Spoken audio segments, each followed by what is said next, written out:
Hi YouTube, Vechs here. So the stream's been going for 4 minutes, but I decided to start recording this for YouTube as well. I'm glad you guys can join in, and you'll have a much higher. Uh, I could not record and just put the VOD from Twitch up on YouTube, but that's not as high quality, and the video quality will be much better if I actually record it and upload it to YouTube directly. Uh, so what we're doing today is working on isolation. Don't worry, no spoilers unless I do this and then look around. But I won't do that much. Uh, we'll be working on some coding. Now, I'm not sure how to go about filming this exactly. How how do I hmm um I don't know. This may not be a stream or a video for everyone. I and that's fine. That's fine if you want to pass. This is basically going to be me working on coding in for isolation. So basically, back in the old days, this was a command block room where all of the code worked, and I basically had a world clock here that had a redstone dust in it that went around. And you know what? I'll just turn it back on. Oh, in 113, this lever pops off. By the way, you're not allowed to have a lever on a hopper directly in 113. I don't know why. Um, so now we are the redstone dust is coming around, and each time it comes around, it does a world pulse, and that's all great and everything. So basically, what's happening? Yep, there it is, and I feel warm. Uh, I'm gonna start feeling cold in a little bit.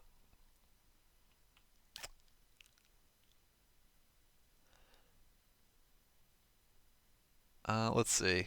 Metaman says slimes are radioactive bastards. Vechs no, Vechs why? Oh yeah, this is the old code from SHO 1.0, I think, or 2.0, where slimes were radioactive. Um, yeah, that's just there for whatever reason. Increase cold points 0 equals. Okay, so the way I have this coded right now is that I don't need the render distance up this high right now. I can turn it down. Uh, Let's has biddies for Vechs. Hopefully, it will be. I will be confident enough to try this super hostile map when it comes out. Oh, bless. Thank you so much for cheering. I really appreciate it. Um, yeah, I'm sure you will be. I'm sure you'll muster up the confidence. And it's funny you should mention a message like that because I was just working on an area. I won't spoil too much, but your main base for this map is going to be an area where somebody's been before you, and they were in a tough situation and they left all these like signs everywhere to motivate themselves. Uh, so it's kind of if you're a bit on the timid side, that might actually be a big help for you. It's interesting. Okay, so anyway, the way I have this set up right now is there's a variable called let me see your scoreboard. Let's see scoreboard players list Vechs. All right. So I've got one objective tracked for me, and it's cold, and it goes from 0 is warmest, and then 100 is frozen. And so right now I have 15 points of cold, um, and I need to cough. Of course I do. Son of a biche. I think the easiest thing to do there is just to take my headset off and move it far away from me. Updog cheers and says, "Are you gonna start playing Kingdom Come again? How would you rate the game out of 10?" Kingdom Come Deliverance is, I'd say it's like a solid 8 out of 10. Um, it's a really good game. I think it's a great foundation for further expansion of content. Um, my wish list for Kingdom Come would be like maybe a character maker. The problem is they have this very specific game where you play Henry of Skalitz, and if you want to be, somebody else, uh, then you're kind of stuffed. So it is a that's fine though, because they are a smaller company. Um, they're just kind of getting their themselves out there, I think. So I totally respect their limited scope. Because they could have, like, they focused, on the player being Henry of Skalitz, and then all the voice dialogue reflects that, and the story reflects that. So it's very tight and focused. So I respect that. And like Kingdom Come Deliverance 2, for example, I would love to see you to just be able to make your own character. Um, so yeah. Uh, Vechs can use your powers of diabolical evil to somehow get us a new season of Gate. I think that's coming anyway. I don't need to know if I need to do anything about that, but I would love a new season of Gate. Okay, so basically, it's a like I said, it's a Skyhorse cheers. Doesn't say anything, just cheers. Amazing. Okay, so you have 30 points of cold right now, and so let's see if at first I need to figure out what my code was. All right, so this runs here, and here it comes. It's gonna come out through here. Yep. So it pulses all of this stuff here. This does not allow code to go. Yeah. Yeah, so the minimum. So scoreboard player set at score cold equals 0 to cold 0. Um, so I believe if. Let's see here. At A. If cold is negative 1,000. Yeah, cold is negative 1,000, and then it comes back and sets it to 0. Um, so when you're warming up, it doesn't let you go below 0. All right, so this is going to remove coldness as long as you have armor in a slot. And the way I set this up is as long as any player has armor in a slot. Um, Now this is hoopty and non-intuitive. The reason I did this is so that if you have several people, as long as one person is bundled up, then you're good to go. I'm going to change this, I think. If people play multiplayer, then that's just kind of like I'll probably design the map with enough clothing for maybe 2 or 3 people in the treasure chest and whatnot. But if you want to throw 6 people at this map, for example, that you just got to deal with keeping that many people warm. Because it makes sense in some ways, but it's hoopty. So theoretically, you could have one person with a helmet and a chest, and then another person with a legs and a boots, and this code right here is going to treat it as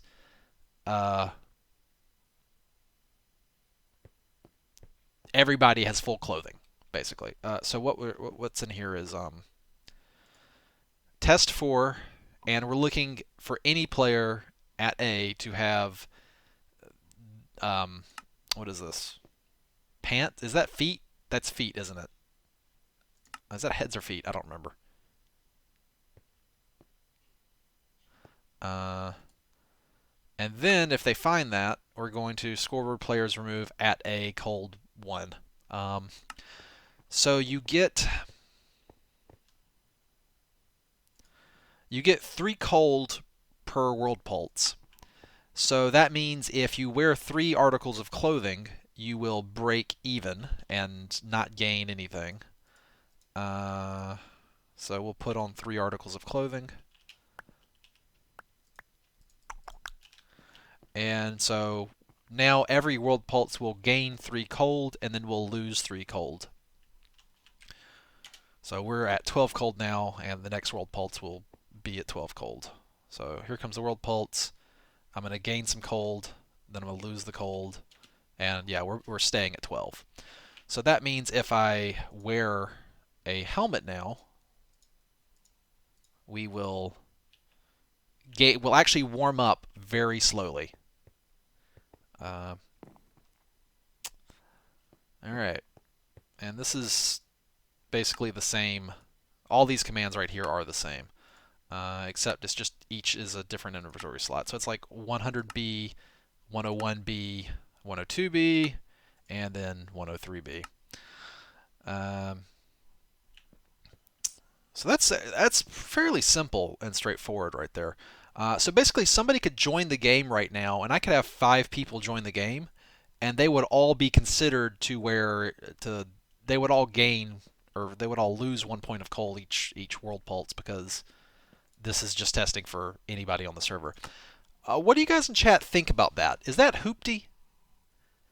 Like, you get why I did it, like so that you don't like I can design the map for single player, and then you could have plenty of other people join the map and play with you, and it's not gonna like freeze them all to death. But at the same time, this doesn't make any sense at all. It's not intuitive. I'm going to stop for a second and read chat.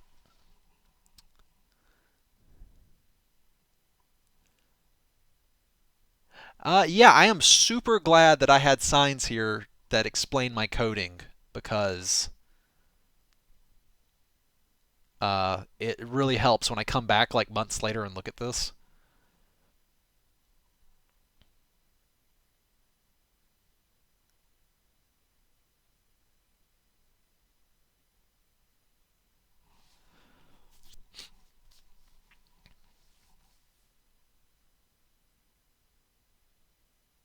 Hmm. Yeah, I like it's hoopty. Like, it just doesn't make sense, and I feel like if I went with this, people would play the map and oh, and this is for me to manually trigger right here. I can manually trigger this. That's what that button's for. Um, it doesn't make any sense, and it's not intuitive. And I think people will like. I can only imagine some signs that spawn that try to explain how this hooptiness works. Like, oh, in multiplayer, only one person needs to have any particular piece of clothing slotted in order to get credit for the entire like players on the server. I feel like a lot of people are going to read that and be like, "What?" You know. Um, I think I'm going to scrap this, and I'm going to keep track of cold for each individual player because while it makes sense from like a maybe a game balance thing, um, it's not intuitive at all. So if you play this map in multiplayer, um, I'll try to budget. Like at spawn, there were 2 pairs of clothing there. So if you play this map with like 2 people, um, and I'm not sure. I wish I had some metrics on player style. I think the vast majority of people play super hostile maps single player. And I've always said I balance around single player, and if you play multiplayer, that's fine too. But I'm not like it's just kind of your choice to do that. Um, but I think people either play single player mostly, and this is me just speculating, and then the other popular thing to do is co-op with 2 people. And then the people that play with 3 or more players in a super hostile map are a tiny minority. That's what I suspect. I have no metrics at all on that. You know what I do have though is I have like a Twitter and I have like straw polls and stuff. I should totally make a straw poll and grab some quick data on that. That would be great. Um, all right. So anyway, moving on. Maybe a puzzle that requires 3 people to open or something like that to earn more gear. That's not a bad idea.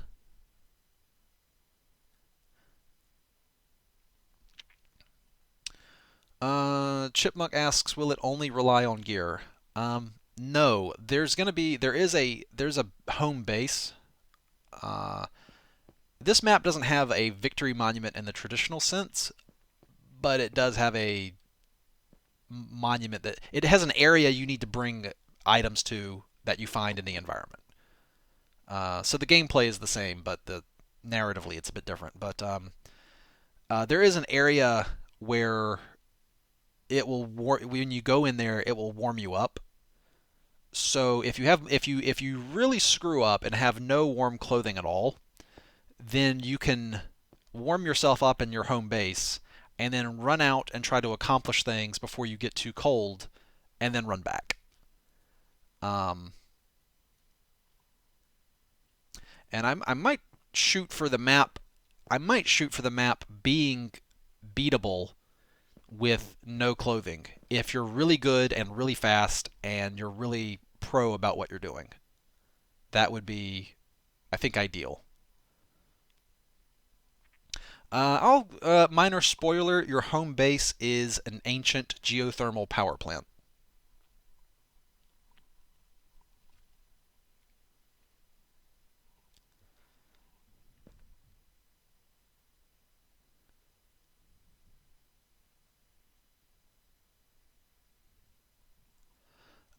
But anyway, so you have this. So I'm looking at there's cold is so 0 to 10, 11 to 20, 21 to 30, 30. This pattern continues going up and up and up. Um,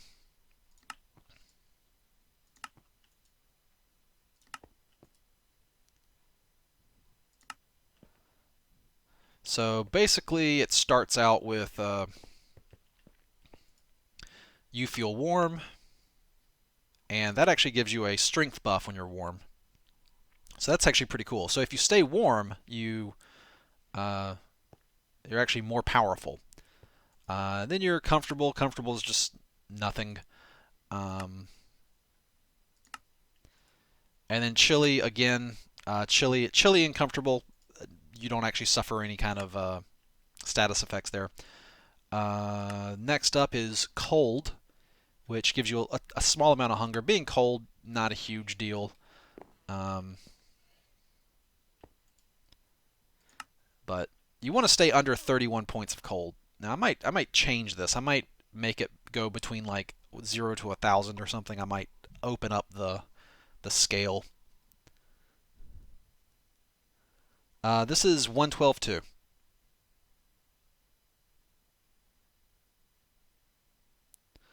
What exactly does Odolyric Vurin asks, what exactly does being frozen do? I'll show you. I'll take off all my armor, and I will manually trigger this to make it go faster.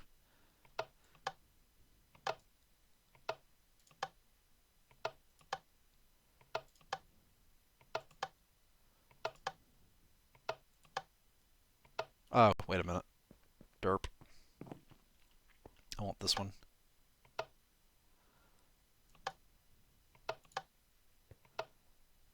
I want, like, this needs to, you know what I need?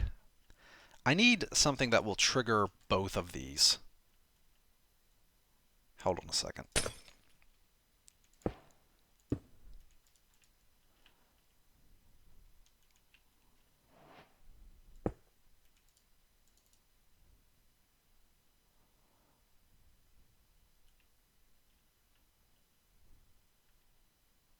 Why is this staying lit?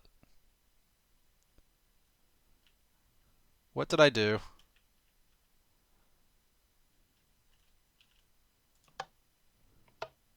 Why is this staying lit?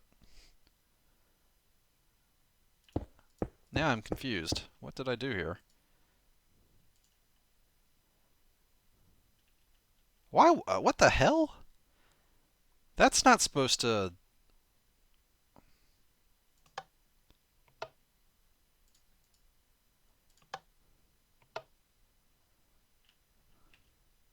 Is there something buried here?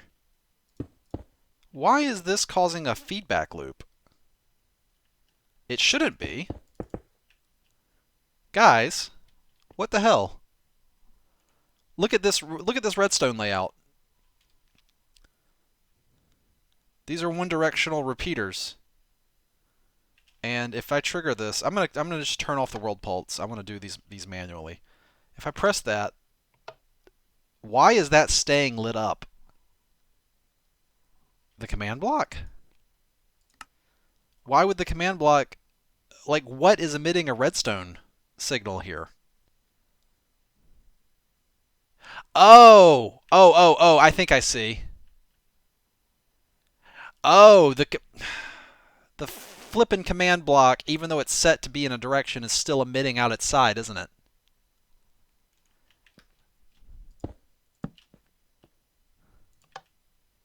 Son of a bitch. Look at that.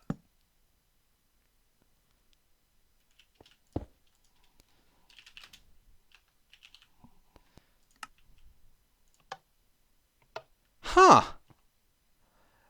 You know, I never actually knew you could run a command block off the side like that and it would work. That is weird to me. I never knew you could do that. Well, okay then. Um,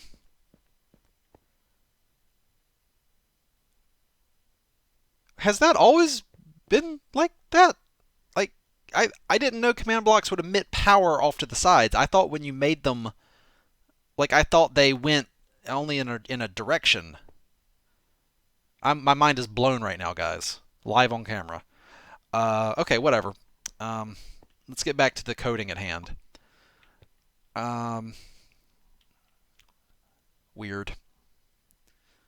So I've got scoreboard players list Vechs. I'm at 33 right now.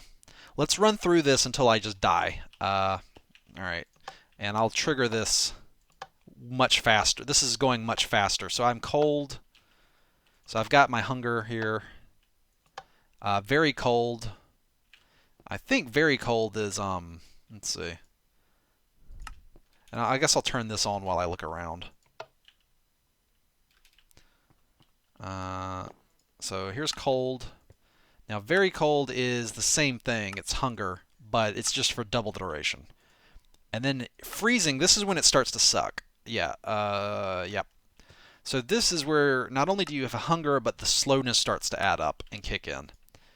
And then you go from freezing to hypothermic, and when you're hypothermic, you get hunger, and then you're just permanently slowed, basically. And then advanced hypothermia, you're even more hungry, you're even more slow. Then once you get to 81, you have frostbite. This is actually, I believe, this is where you start taking actual damage here. Then you have severe frostbite, which is even worse. And at this point, you're gonna die pretty soon. You are dying from, and then you go from severe frostbite to you are dying from complete frostbite, and then you're just then instead of poison, we switch over to wither. So this is where you die, and for whatever reason, if you live long enough, if you have some sort of weird thing that's keeping you alive, once it gets from up between, this is kind of a catch-all in case it glitches, 121 to 99999 cold, you are dead, and it actually resets the cold, and then it just kills you. So, yeah. It just kills you. So I'm up to freeze. Oh, I'm up to freezing now. So game mode A. Let's put me in adventure mode. Or S. I'm in survival mode. Okay. So I've got my hunger here.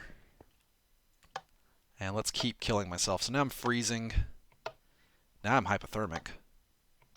Now I'm still hypothermic. So I've got slowness and hunger. Advanced hypothermia. Uh-oh. Uh-oh. If you have to walk around the map like this, you're in deep shit. You don't want advanced hypothermia. Let's keep killing myself here.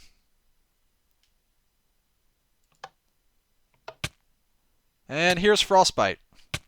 Frostbite is where a little bit of poison kicks in and starts chipping away your HP.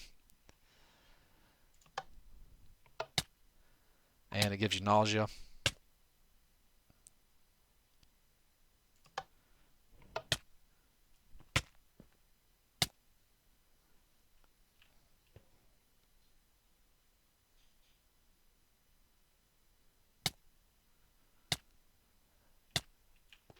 And at this point, your options for natural regen are going to be severely hampered because your hunger three is just constantly ticking away at your food bar.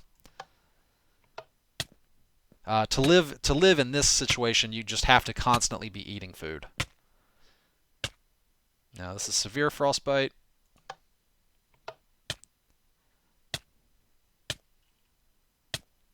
And now the poison's duration has been doubled. And as soon as I get to affect Vechs saturation.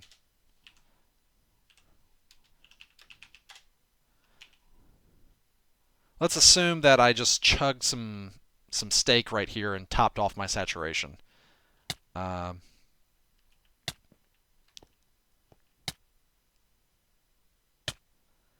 So I chugged some steak, topped off my saturation, and now I'm dying from complete frostbite.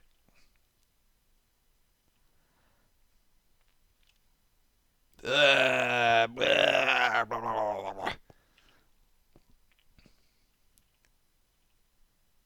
I'm going to open my menu here just to cut down on the effects of this nausea. So, dying from complete frostbite.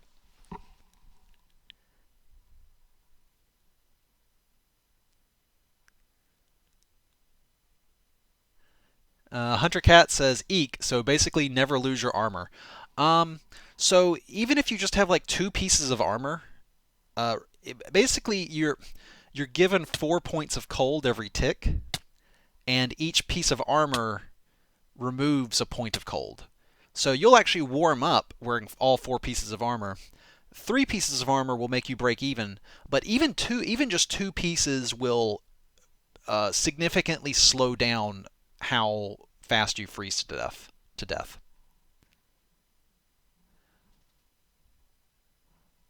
This might be a dumb question, but will it always say world pulse in the real map, or is that just while testing? That is while testing to let me know that the clock is running. That will not always spam in the real map.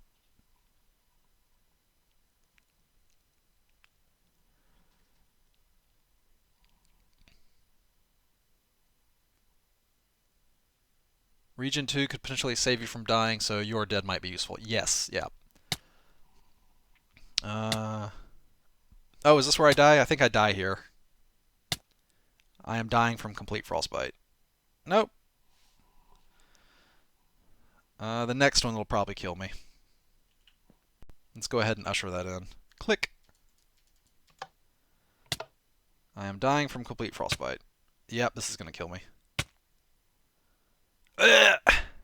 I'm dead. Hey! Why do I still have this? Re! Re, I say! Oh no. Oh, there's a fire. Save me, fire. Save me. Save me. The burning wreckage will warm you up. Yes, please warm me up.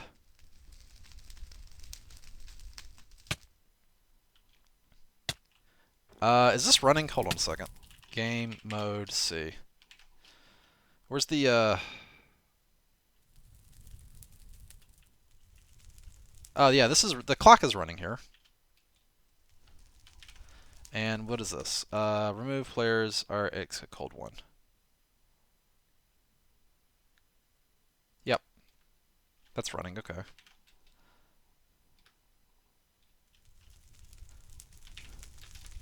So, let's see. Yes, yeah. I'm down to frostbite. Scoreboard. Players list. Yeah, 82 cold, 81 cold, 80, 79. Yeah, so at spawn, there's this burning wreckage here. And I think I'll, actually, you know what, give Vechs Minecraft barrier. Let's, game mode C.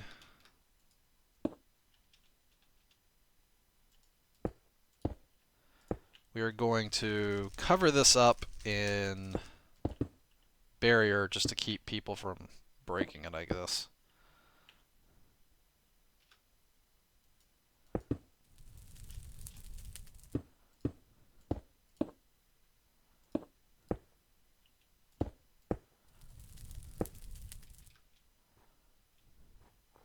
There we go. All right. I think that keeps it covered up.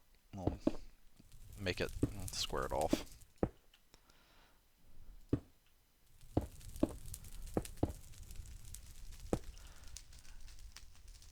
There we go. Okay. So I can delete this. Notice. Okay. It would be weird if somebody punched the fire out and then was still getting warm from it, right? So just do that and call it a day.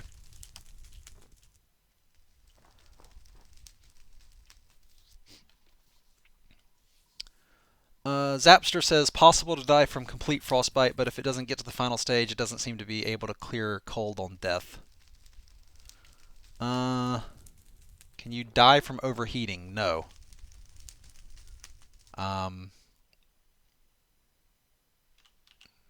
The sign lied. The sign didn't lie. Look, I'm down to 8. Yeah, I'm good. So if so at spawn, you can come over here to this wreckage and warm up.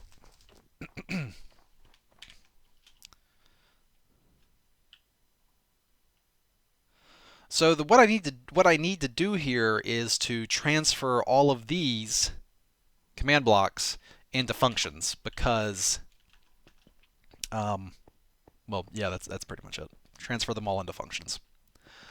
Now this here, scoreboard players set at a cold 15. Why do you not do what you're supposed to do? Say you are dead. Kill at a m equals 0.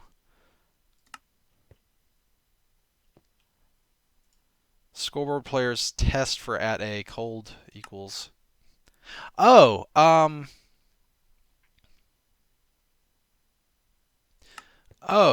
the reason I didn't die from this, the reason it didn't reset is I didn't die from this. I died from this one. That's why. So that's fine. Yeah. And the only reason it resets is because otherwise it would immediately kill you again if it didn't reset. Yeah, I died from, this is the one that got me, not this one. I can test this one real fast. Game mode S. We'll set my cold to 1055. And then I will come over here and press this and die. You are dead. And then we'll scoreboard, players, list. Yep, it works. It works just fine. I'm back to 15 cold. So.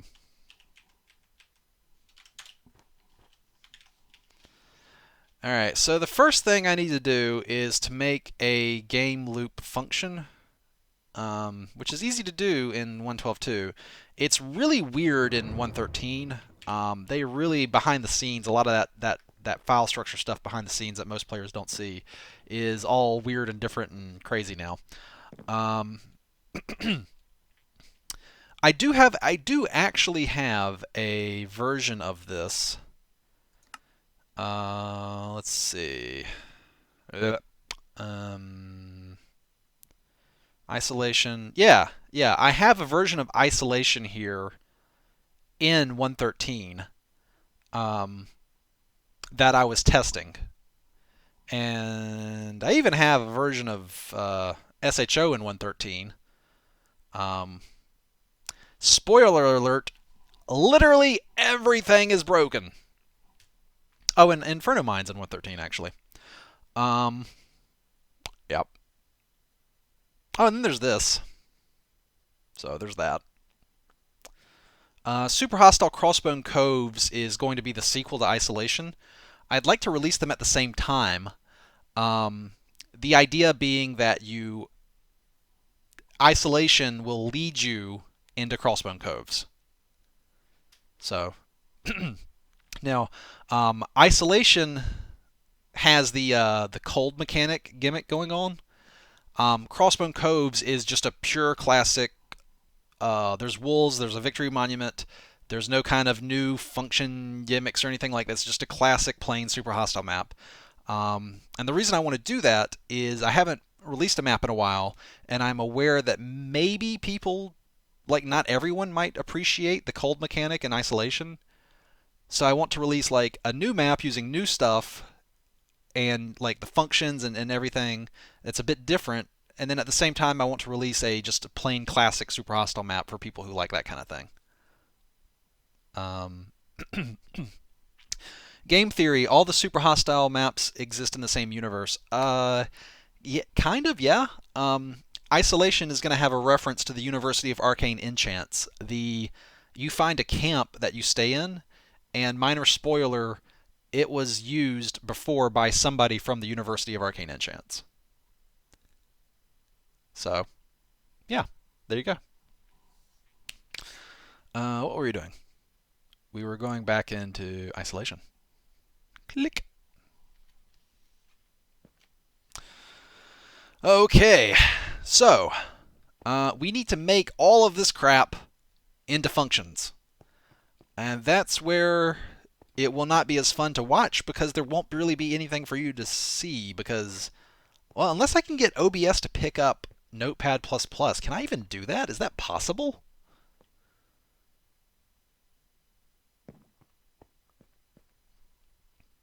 Have your older maps been updated for the newer version of Minecraft? No, but there's nothing. There's honestly nothing stopping you from, pardon me, you from doing it. Waking up, for example, just load waking up in 1.12.2 and then wait. It will literally take about 20 minutes, roughly speaking. But Minecraft will convert it over. That's what I did. I didn't do anything special for the map with Laura. Um, I just loaded waking up in 1.12.2 and then proceeded to wait. I waited like 20 minutes for it to convert the map over.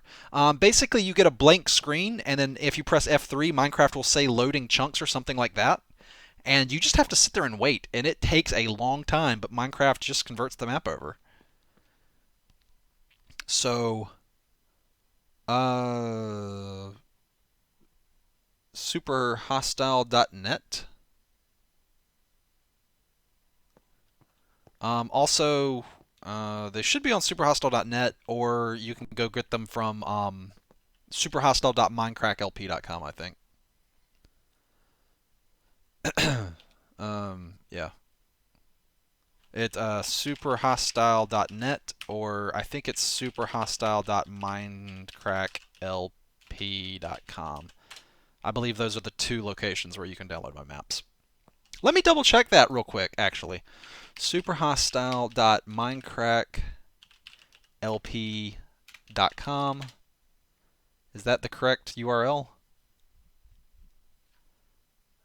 No. Super hostile. Hold on a second. I gave you the wrong one. What the hell? Why didn't that? Okay. Superhostile.minecracklp.com. So the two places are that superhostile.minecracklp.com. What did I misspell? Did I misspell it? Superhostile.minecracklp.com. I guess I didn't put the HTTP blah blah blah blah blah before it. Okay, whatever. And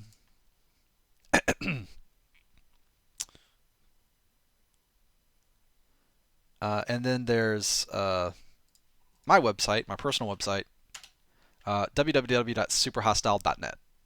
So there's the two websites that you can. Okay, thank you, World Pulse. Thank you. You can turn off now. You can turn. That's enough of that. But yeah, those two websites right there are where you can download my maps from.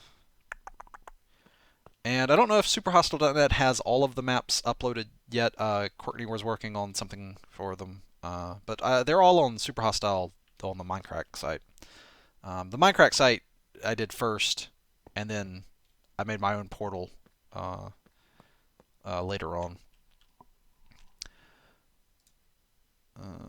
Let's see. Let's go back to the Twitch page so I can read the chat.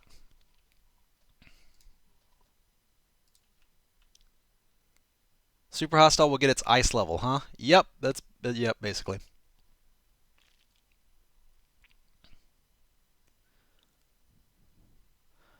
Yeah, I think if you Google Super Hostile, it just or Super Hostile maps, I mean, like the first few results are either my site or the Minecraft site. Like if um, I mean, I could update a Super Hostile map live on stream, but it would basically just be us sitting there waiting for 20 minutes while Minecraft converts it over. But there's nothing stopping you from grabbing Waking Up or another Super Hostile map right now and loading it up in 1.12.2, for example, and playing it.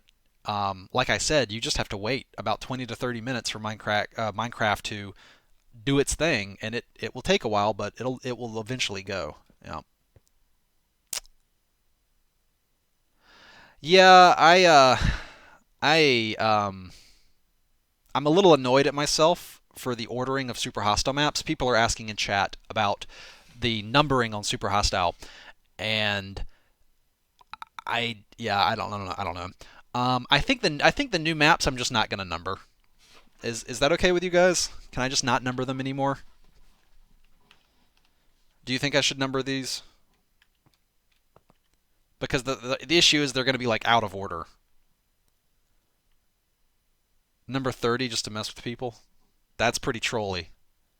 You know what? I would do that if it didn't piss me off too. That would annoy me. I would troll myself doing that.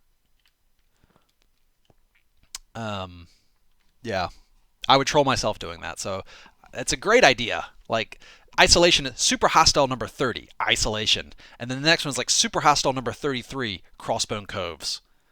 Just to screw with people. Super hostile A. Oh God. Forest Fairy says, "Hi, I'm new. Welcome, Forest Fairy, to the stream. I'm working on Isolation, the upcoming super hostile map. Specifically, I'm working on code. Oh, yeah, right. I was working on code. Let's get back to that. I need to stay on topic. All right. Let's see here. Saves. Isolation. Version blah. Yep. Data. Functions. And the folder's empty. Okay. So the first thing I think I'm going to do is I am going to go grab some functions from...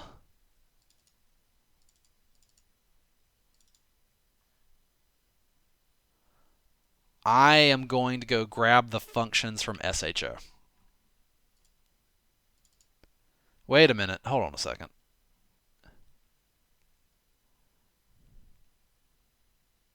Okay, no, that's the right version. Okay.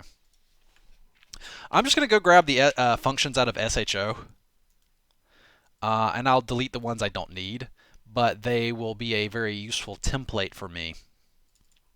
Data, functions, blah.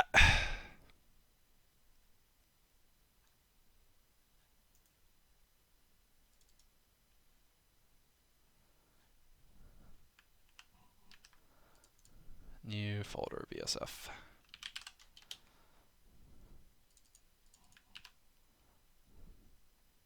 Yep. SHO, data, functions, VSF, and there's all my functions. VSF stands for Vechs Standard Functions, by the way.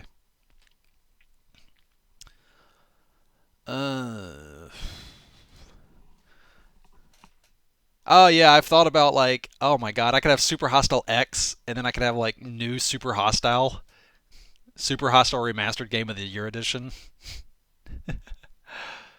What is SHO? Is that a server?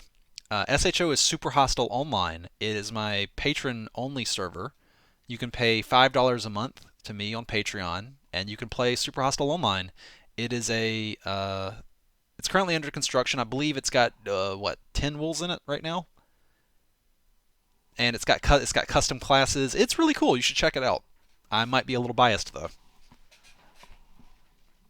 Why don't you ask some of the people in the chat if they like SHO? Hey Vechs, been watching you since your playthroughs with Ori. Please, please, please keep doing Super Hostile playthroughs with other YouTubers. Yeah, McKinzerix says he wants to see more Super Hostile playthroughs with other YouTubers. Yeah, I think it's a great idea. I'm currently doing one with Laura, and Laura is not available right now though. We made it to like episode 6 or something, and Laura is not available to record with right now. But as soon as she is again, we will release more episodes. So be patient on that. We would record if we could, but we cannot right now.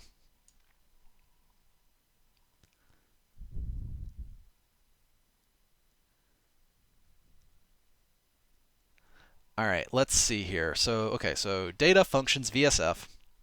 All right, the first thing we need to go find is loop. Uh-huh. Uh,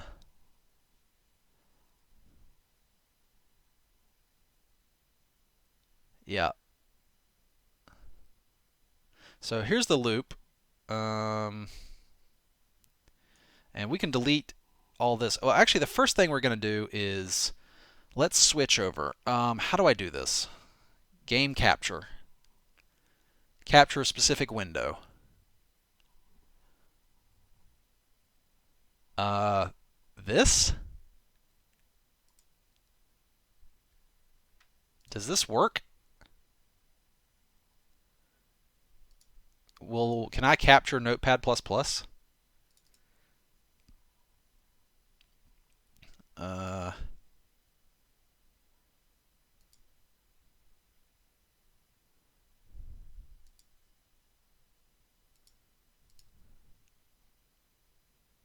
huh. Okay. OBS is having a hard time. Let's see here. Capture specific window. Capture the window notepad++.exe. Uh,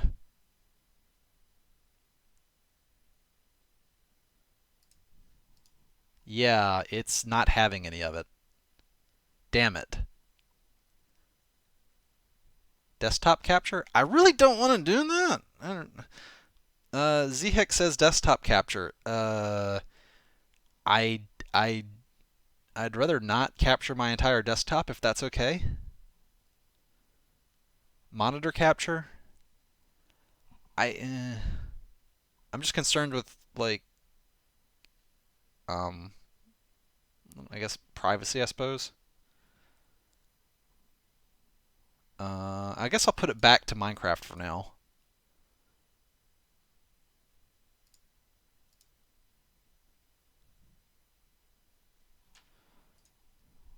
There we go. There's Minecraft. I can't believe this doesn't work. Like this, I feel like this should work. Let me check my desktop real quick. Is there any like, is there anything on my desktop that I'd like not want people to see? Oh man. Uh. Yeah. There's personal pictures right there on my desktop. Okay. Okay. Let's put those somewhere else. Yep. Where can I put these? Re! Re! I say. This is such a pain in the bum. Grr. Theo Caro says hide the porn. Yeah, it's my vacation pictures with my fiance. I mean, it wouldn't be a huge deal if you saw them, but like I just kind of, um. Anyway, where's let's see here. Data.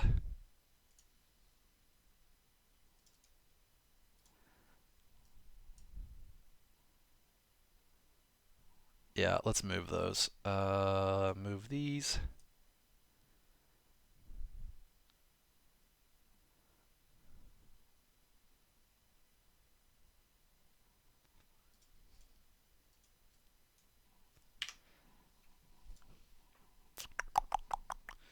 Let's see. I wouldn't just leave porn around on my desktop. I mean, as soon as it gets downloaded, I move it somewhere else. Give me some credit. Jeez. Add source window capture should work. Oh, Oh, maybe I should do that then. 1 second. All right, Notepad++. Let's go back into here. Add window capture. Create new window capture.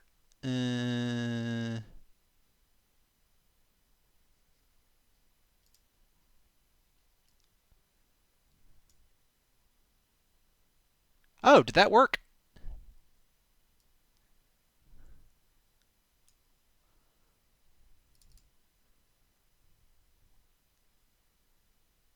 Oh. Oh, never mind. I don't need to delete all my porn after all. Okay, cool. That's great. All right, you can see. How well can you see? And do I need to make the text in here file? No. Tools? No. View? Uh,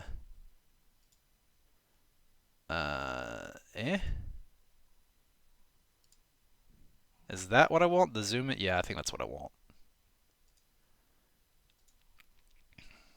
All right. Can you guys read this well enough?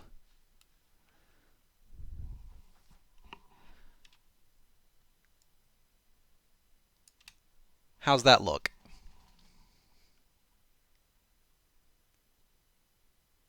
BRB going to change my Notepad++ to white on black.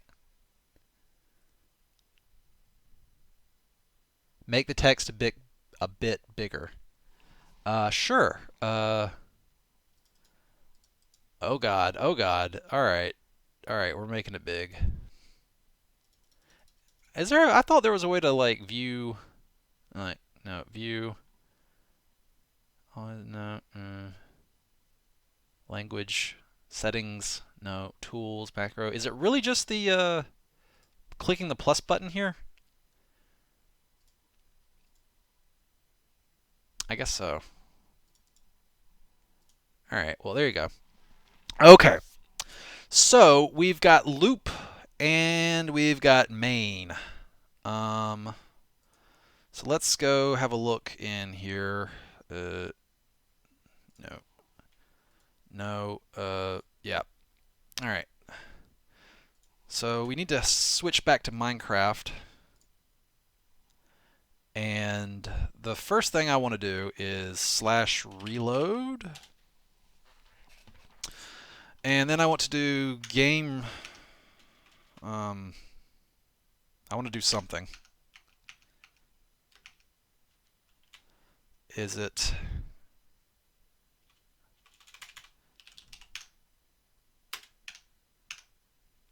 Okay. Game. Main. VSF main. Boop. Reload. All right. Okay. So, let's see. Yeah. So we'll switch back to here. Okay, so this is main.mc function. Author Vechs, date July 21st, 2017. This is a year old. The master game loop function that calls all other functions that need to run via a timer to conserve server CPU cycles. This is why SHO has all these repeating things and doesn't lag to shitting back. So we're using an on SHO we use an armor stand to no, it's going to be 112.2 because I can't map in 113. 113 doesn't open in MC Edit. at all. Skypost forever. Do you have a map editor? Do you have a map editor that will edit Minecraft maps in 1.13? If you have one, can I have it?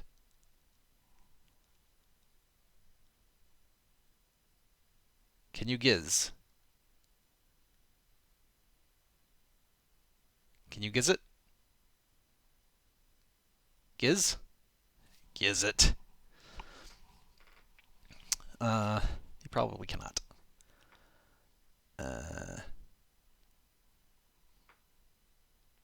I can hardly build normal Minecraft. Okay. Well, if you know about a version of MC Edit that works in 1.13, let me know, like, as soon as you find out. Okay. So I don't think I need this armor stand shenanigans, actually. Right? What do you guys think? I think I can get away with using the player.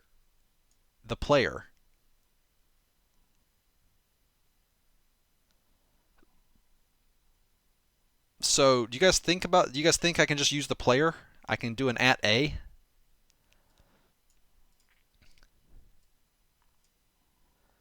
And then execute again at A. Well, no. Oh, no, I only want to do it once. Should it be at P then? Should it be at P? Now, here's a question.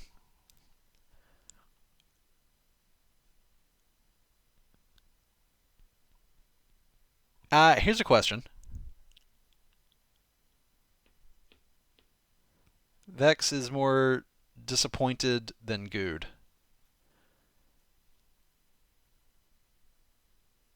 What's Good disappointed about? I haven't watched his stuff in a while. All right. Here's a question. Where does this execute from? That's a great thing. That's actually a great question. Vechs, it's Good's thing. He's always disappointing. Oh, I that went over my head.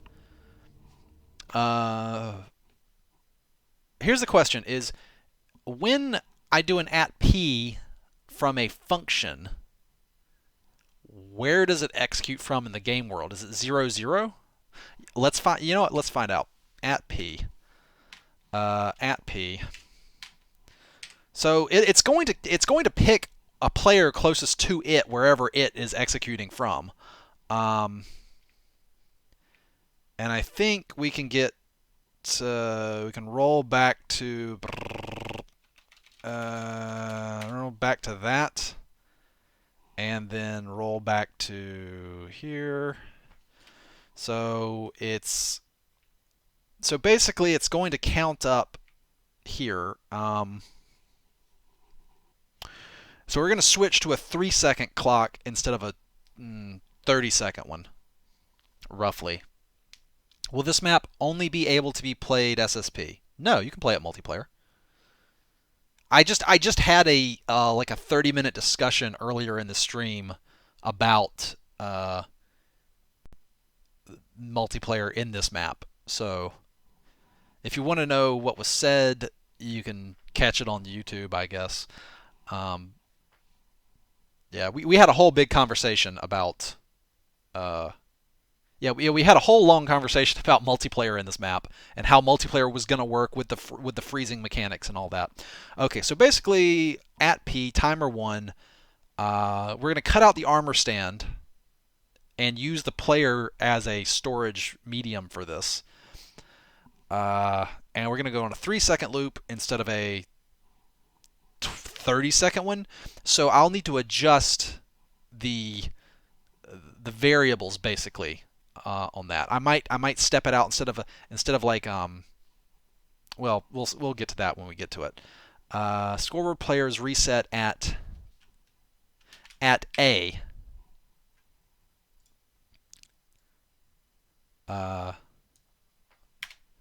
So we will reset everybody's timer variable here. Okay, I'm going to save that. And then I'm going to pop back into Minecraft, which I just clicked the I there. There we go.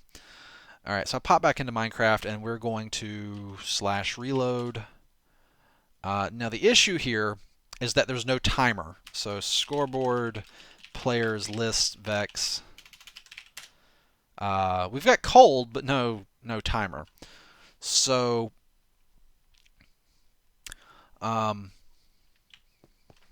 yeah, Pokemaster, we had a discussion about this right here, for like 20 minutes or something. Uh,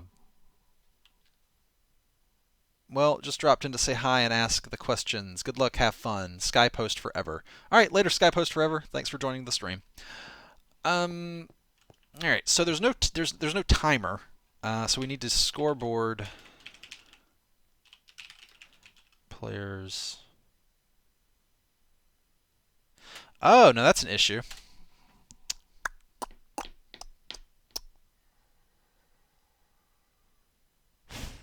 Um.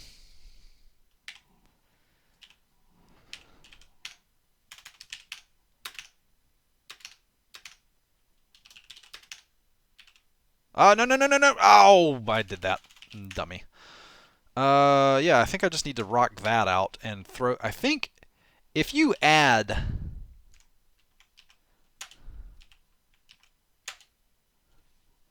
Okay. Um. Oh no! Once I add it, I think we're good to go. I don't think I need it anymore. Right? Reload.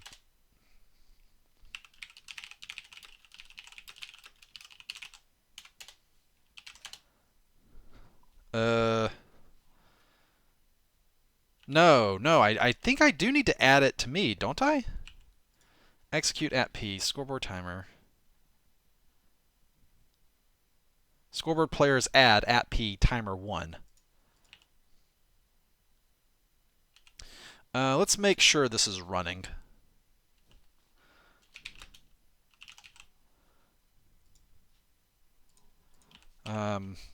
Reload.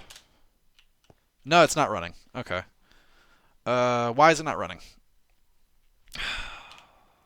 Where's my game log?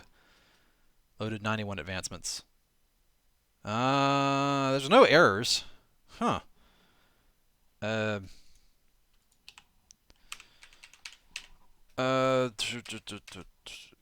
VSS main.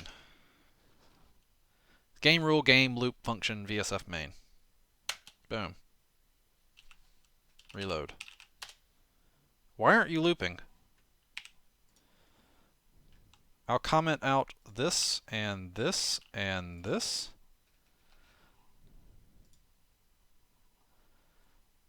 Main.mc function.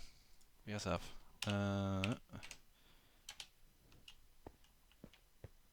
I'm really confused why this is not running. I'm going to use the restroom real quick and I'll be right back.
Hello's, I'm back. All right.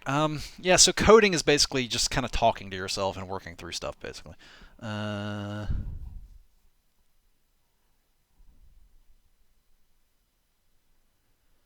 do you have a corkboard behind your monitor that's covered in post-it notes of different commands? No, I don't. They're all in my head.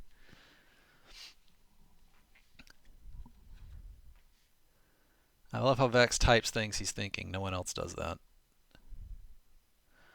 Um,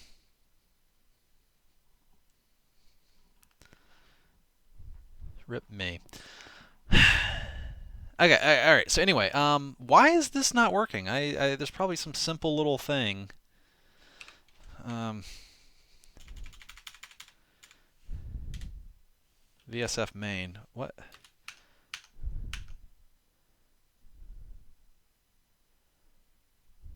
Yeah, that's a crap load of functions. VSF test. VSF main.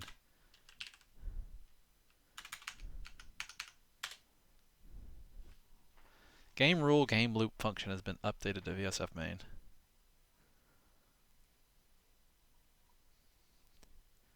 I don't. Okay, let's try a different. So VSF main has. This is main, right? Oh no. I'm dumb. Oh no. Oh no. Oh no. I see the problem. Oh no. Guys. I fucked up. I am in the wrong world folder. That's why it's not working. You know what folder we're in? We're in SHO 3.3.4. This is SHO's main that I'm editing and fucking with and I've already overwritten. I've saved over SHO's main function. Oh, glad I have backups. Uh okay. Let me switch the files around. Give me a second. I'll switch back to like Minecraft, I guess. Close these. All right, I'll go grab my backup. I'll get the backup. I'll paste it back in there. Uh,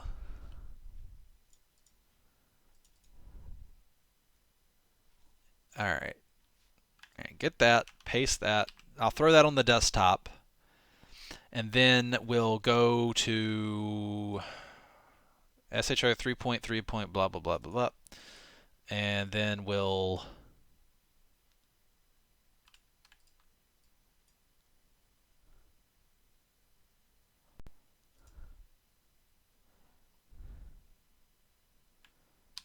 copy these.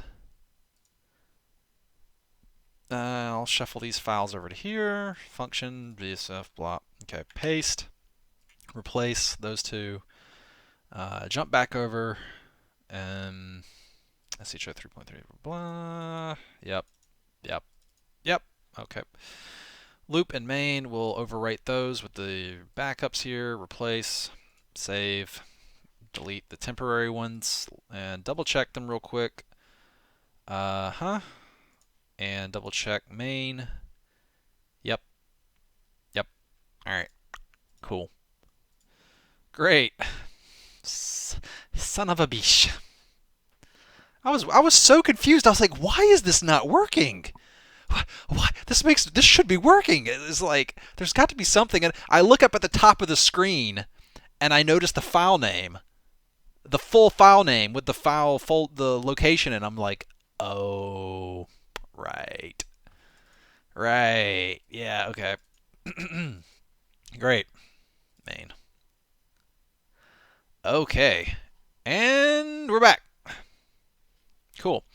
So I don't know if this doesn't actually show. Okay, that doesn't this part. So basically at the very top of your screen, you can see the save icons and shit. Then up above that, there's actually where it says like File, Edit, Search, View, Encoding, all that. And then above that, it says H users Vechs app data roaming Minecraft save super hostile isolation version 0.1 MC112.2 slash data slash functions slash VSF slash main.mcf function. And I noticed that instead of saying super hostile isolation version 0.1 blah blah blah there, it said SHO 3.3.4. And I looked at it, I was like, fuck balls. I'm editing the wrong main.mc function. I'm in the wrong damn map folder. Anyway, now we've got this in the right map folder. So if we come back to Minecraft and we edit, we do a slash reload. Oh, there we go. Look at it going. It's spamming my screen. Fantastic. Okay, you can stop spamming now. Thank you. All right. So we will comment back in the all these bits here. I'll save that and we'll reload again. Scoreboard players list Vechs. Yep, it's working. So there's timer. My timer variable was looping, and every time it gets to 59, it calls loop, and yeah, fun. That's working great. Let's see here. What window is this? I don't need that window anymore. Loop. And so we're calling all these functions. Berserker class, Cleric class, War Cleric class. We don't need any of those. I don't believe they're going to show up in this map. We can do, say, ping to make sure this is working correctly. So every 3 seconds, ping.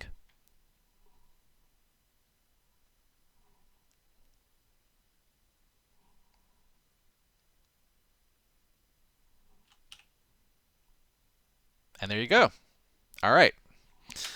So now we can actually get to work converting this into something. Right. So what we want to do is probably... Ow. I need a drink of water. I seem to have a slightly lingering cough, maybe. I'm not sure. It could just be me coughing normally, because, you know, humans cough from time to time. But I did just get over the flu, so I might have a, what's it called? Post-viral cough? Whatever that is. Like your persistent irritation in your throat from your time spent being sick. Something like that. All right. Let's turn off this ping. And we can reload, I guess. All right. So let's switch back to Notepad++.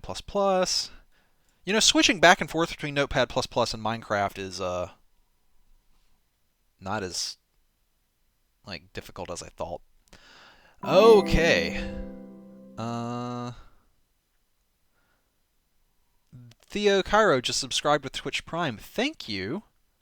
And I just realized my window capture is like above everything else. So let's drag my window capture back to be above my game capture. There we go. Actually, now my Vechs face is kind of in the way. Okay. We're going to have to...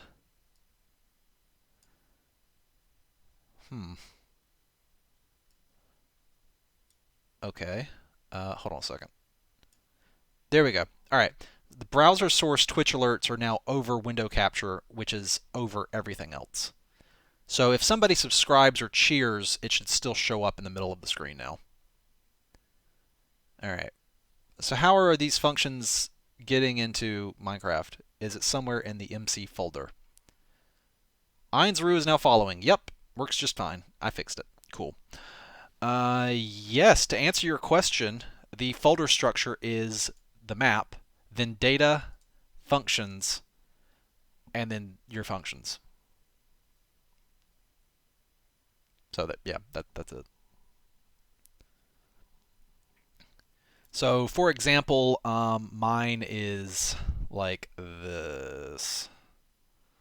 The file structure is, the example file structure is like this. Blah. Minecraft saves the map, name, and then data functions. And then mine, I put in a subfolder called VSF because I'm neat that way. If that answers your question. All right. So, guys, what we need here is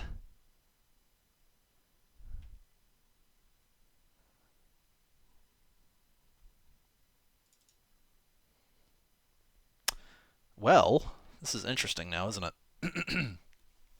VSF stands for Vechs Standard Functions.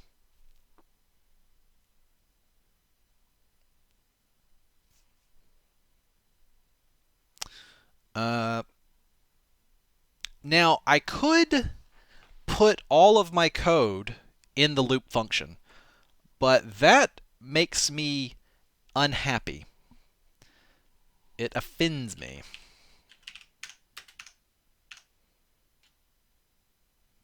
So what we're going to do is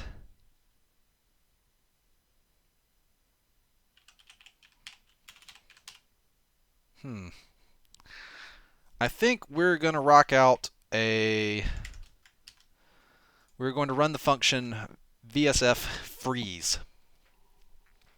What do you guys think? Freeze? Hello's. Could you like infinite recursion and crash Minecrafts or something? I've never heard of MC function files. You've never heard of MC function files? Like, when's the last time you played Minecraft? Because I don't know about you, but I've got some of these functions that are dated like my main function here. Like, that's July 21st, 2017. And I think I've got other functions in here. Let me look around. Like, my earliest function, is it test? Did I not put a date on that? God damn it. What's like the earliest function then? What's the very first function?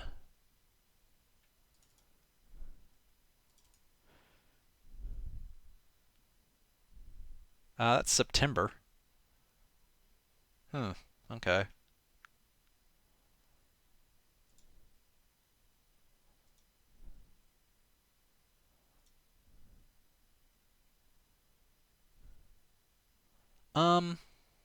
I guess Maine is this might be the earliest, July 21st.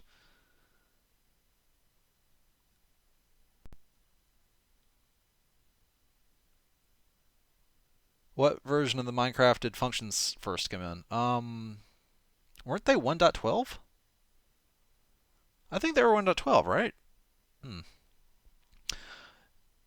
But anyway, so we call loop, and then in loop we're gonna do freeze. I'm gonna call it freeze because it's short. So we're gonna make a new function, and we're gonna call it freeze. So we're gonna open up freeze. Hey, look, it's a copy of. It is a copy of main. August 1st. August 1st, 2018. It is August the 1st, 2018 for me. Here in New Zealand.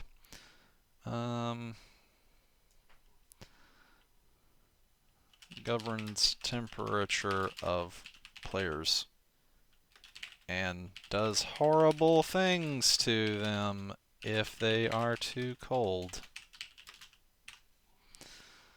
112.2, I suppose.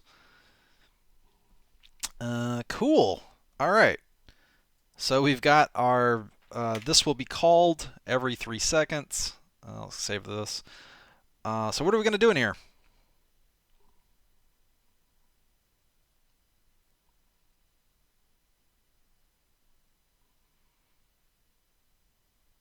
Meta says bye. Gotta go bye. Bye, Meta. Thanks for dropping by. All right. Uh, let's see here. So we need. Hmm.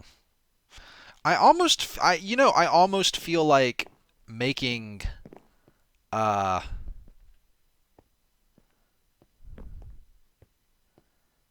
like making a temperature function and having overheating. Does that make sense? Is that crazy? Like do heat stroke and stuff and just have it be like a unified function? Can you test what biome a player is in? That would be cool. Oh, I could do heat and cold based on the biome. Can you test? Can you see what biome a player is in? Is it possible?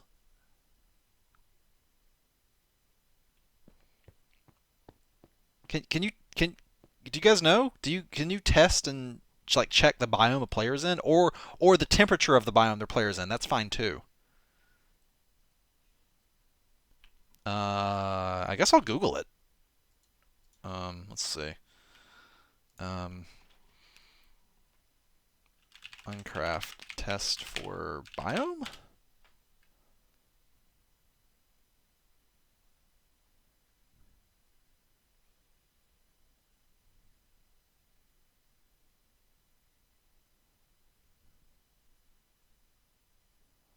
Uh, hmm. It would be something like.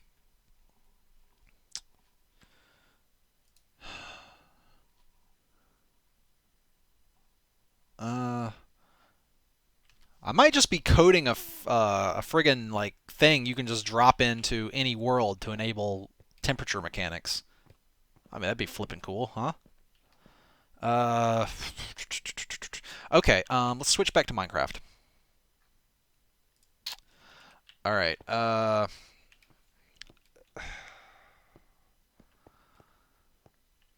right. Scoreboard. Let's see. Scoreboard.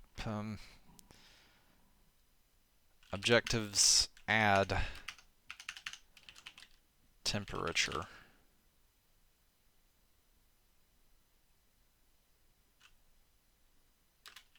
Dummy. Death count. Dummy. Temperature.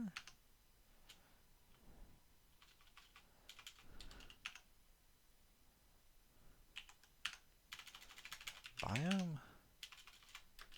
Player.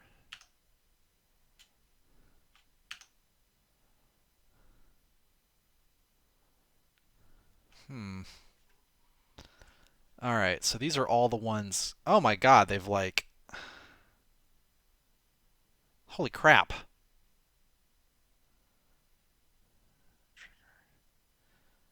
They scroll so much. How is there a list of all these that's like more in a more neat way to look?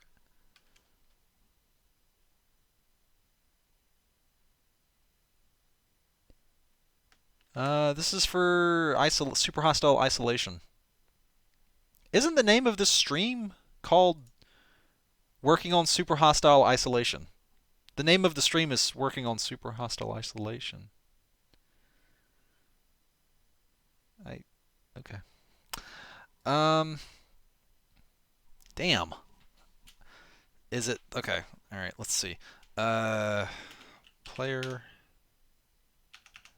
is no. Stat no. A objectives add temperature. Player kill count. Is that the only thing there? All right. So A air armor air. Oh yeah. Air armor B. Is there nothing in B? C.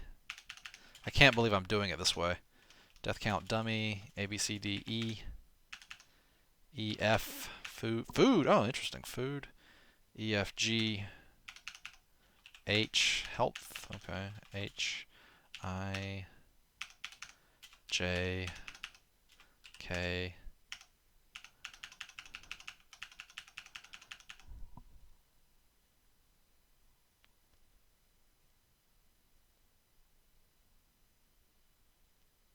Isolation is the name of the next single-player super hostile map.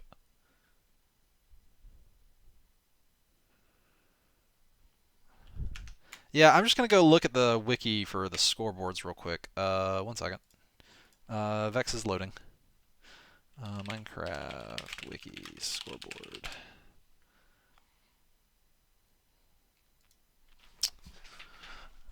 So here's the thing. Each biome has a temperature assigned to it.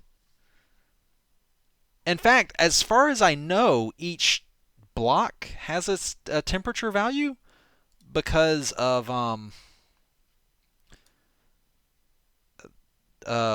elevation. Elevation changes the temperature.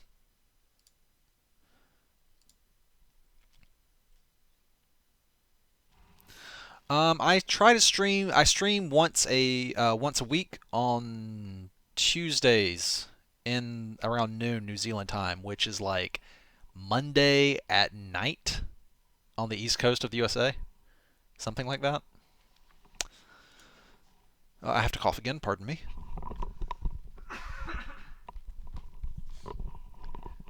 Okay. Scoreboard. Dummy trigger.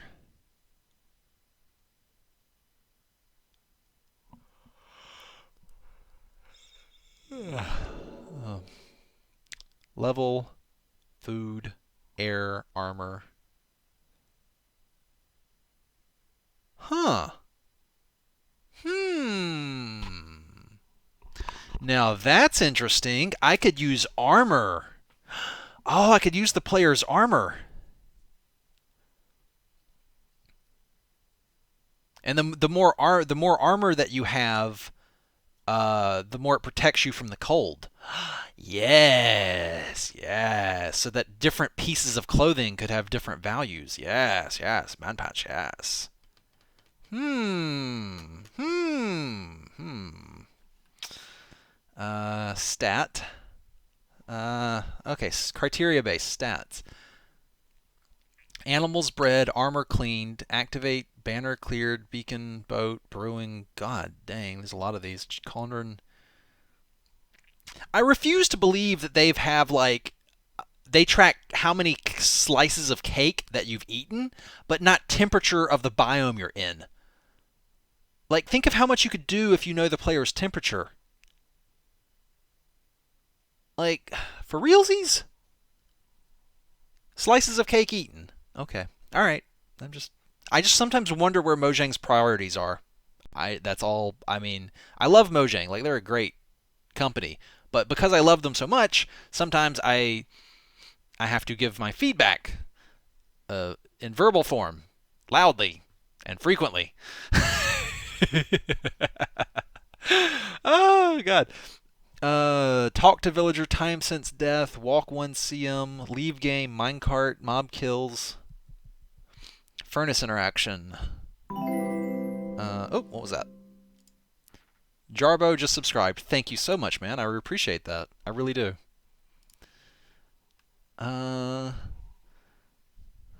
Craft item. No, I'm not gonna use item. No, it won't be that. Stat break item, mind block, kill entity, pick up, drop, entity kill by team kill.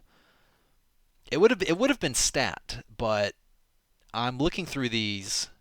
I need to read these very carefully. They're kind of hard to read. Chest opened. No. Fishes caught. Furnace interaction. Hopper inspected. Play 1 minute. Item enchanted. Jump. Leave game. Sneak time.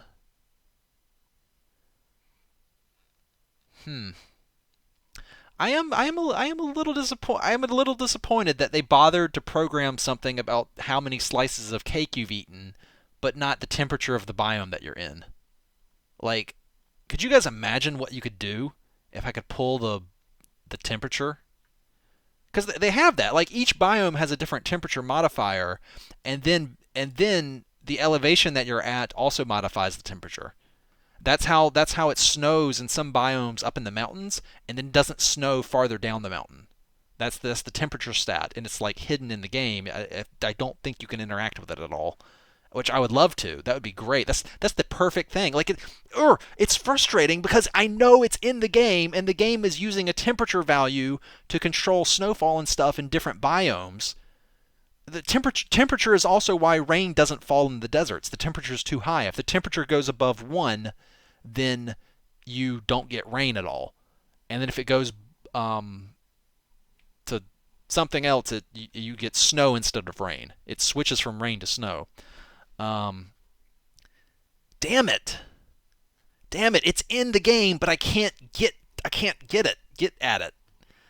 Uh, Let me keep look. Maybe I'm wrong. Maybe I'm wrong. Let me keep looking through this article. Be patient with me. I'm reading a long ass Wikipedia article about all this. It wouldn't be in Teams, would it? No, it wouldn't. Damn it! Damn it! I got to hold on a sec. I'm gonna tweet to Dinnerbone like right now or something. No, I'm not gonna bug him. He probably gets bugged enough. And 113's already out. It's a bit late for them to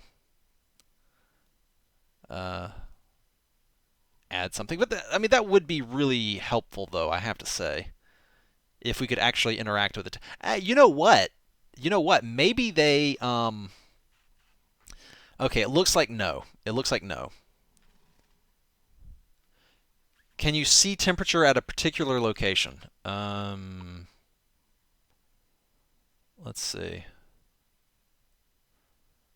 No.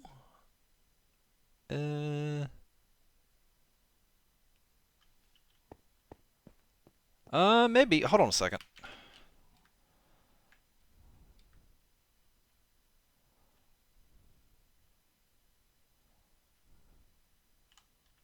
Has temperature changed at all around here?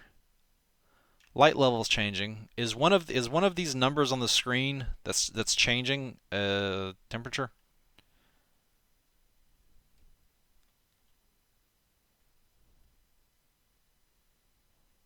By the way, there's a chest hidden in the snow right here.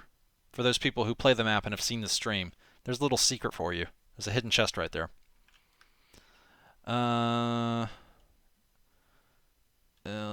No.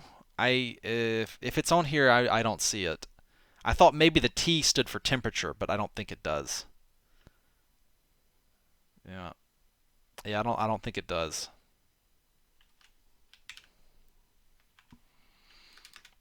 All right.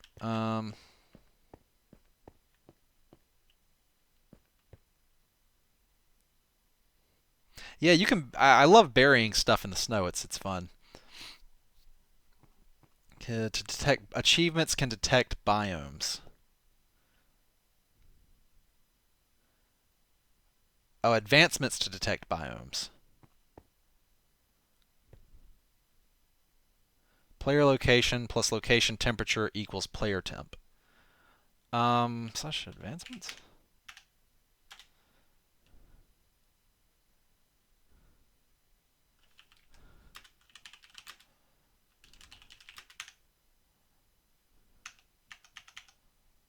Oh God, I have no idea how. I've never used the advancement command ever. I have no idea how this works. Shit. Okay. How can you use advancements to detect the biome? I've never. What's Hobo says? What's poppin', dudes? I'm just working on isolation, working on code. I figured out how to easily film code. Watch this. Bam! Switch over to my code. Isn't it great? One of the advancements is explore every biome. Are links allowed? Not really, but you could say like dot instead of like you could put a dot instead of a thing to like the word dot instead of an actual period to get past it. Part of like sometimes I kind of wonder if I should let Moobot allow links. I don't know. Like I don't want spammers to come in and post like links to viruses and shit. But at the same time, like sometimes people in chat try to be helpful and post links to valuable things that would be of interest, and that's stymied by the Moobot.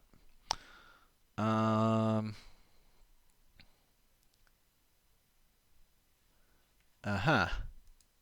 Can a mod untime him out? Oh, it's only 10 seconds. Never mind. He's fine.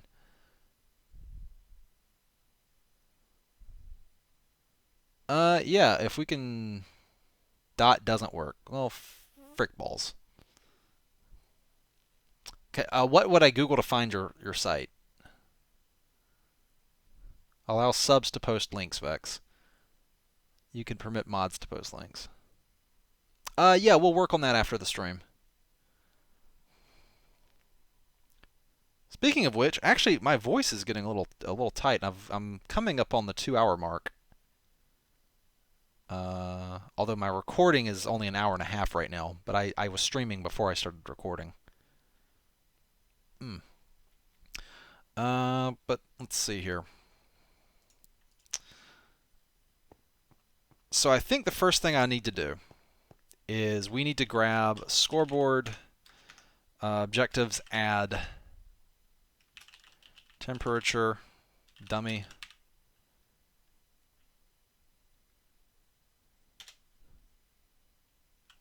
Scoreboard objectives list. All right, so we've got an objective called temperature. I'm going to remove cold, I think. Scoreboard objectives move cold. So we're going to switch from temperature, cold, to just temperature. And I think what we're going to do is we're going to make it be a... I'm thinking a 10,000 point scale. 5,000 representing like comfortable normal temperature, and then like 10,000 hitting extreme heat that just kills you, and 0 is like you're frozen solid and you're also dead. I suppose in that regards it might be like almost Kelvin or something.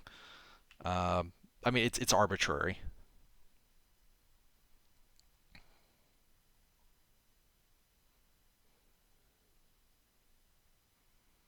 No, I don't like negatives. Not in coding like this. No, that's no. It's just that pisses me off. I mean, I guess we could have zero. We could have 0 be. Oh no, hold on a second. Hold on a second. We could have 0 represent a comfortable temperature. Because if you reset temperature, which is useful to do, it'll put it at 0. So there is merit in that. There is merit in that. Sent links and DMs. What are we looking at? MinecraftForums.net. Redstone discussion and commands, custom advancements via achievements. All right, let's have a quick look at this.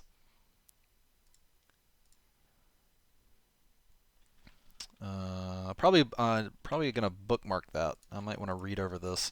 Oh, this is gonna take me a long time to read over. I'm not gonna do this live on stream. That's a lot of information to digest, and it's very technical too. I'll take a look at it after I get done streaming. This is like a... Yeah, okay. Right.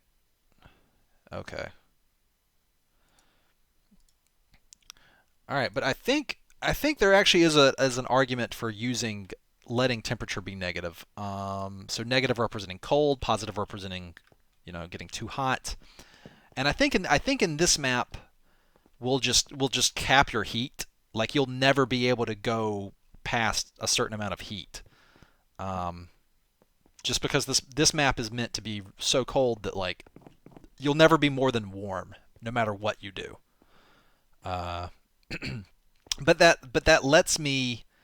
In fact, that means I'm going to rename the temperature function from freeze to temperature. And that also means that we are going to call VSF temperature instead of VSF freeze. So that's all fine. All right. So we'll call temperature. And then we'll hop back over. We'll go open temperature. So, oh no. No, open it. Open that. All right. Temperature governs temperature of players and does horrible things to them if they are too hot or cold. All right, so how about we have like 1,000 is burning alive, and then maybe negative 1,000 is frozen to death. The armor modifier is how many points of armor you have. And basically, the tick speed of how often this function ticks and the weight of numberage on the armor points is also that's basically going to help me determine my cap, right? Because if you're in like absolute cold, I want you to freeze to death in about 20 minutes. So I'll need to work out what kind of numbers to look at. Maybe 30 minutes. Well, I'll have to math it out, basically. So what do we need to do first? The first thing we need to do, let's work through some pseudocode here. We need to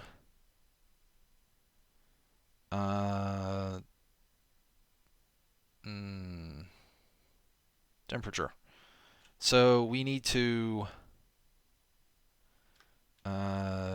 determine map ambient temperature.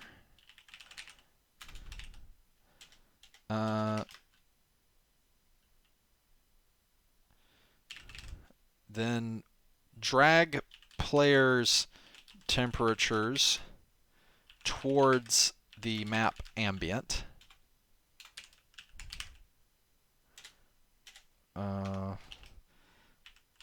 Allow armor points to insulate the player. And then we need to call functions that perform temperature effects based on temperature score. I think that's so you're right. So determine map ambient temperature. In this case, in isolation, the ambient temperature is negative 1,000. And then we need to drag the player's temperature toward the map ambient. All right. Call functions that perform temperature effects based on temperature score. Yeah.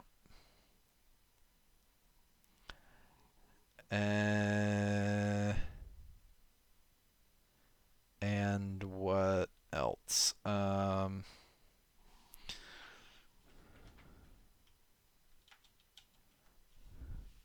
We need to query location-based functions to adjust temperature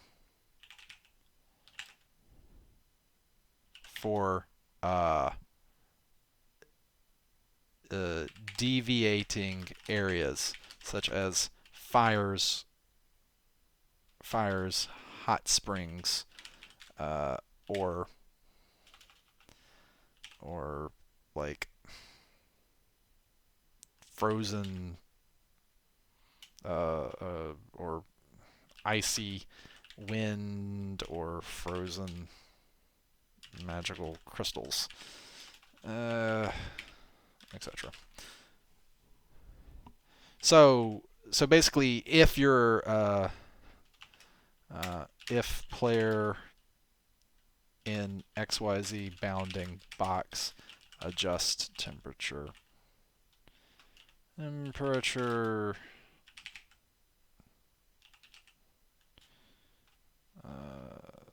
accordingly. Okay. Oh, let's see.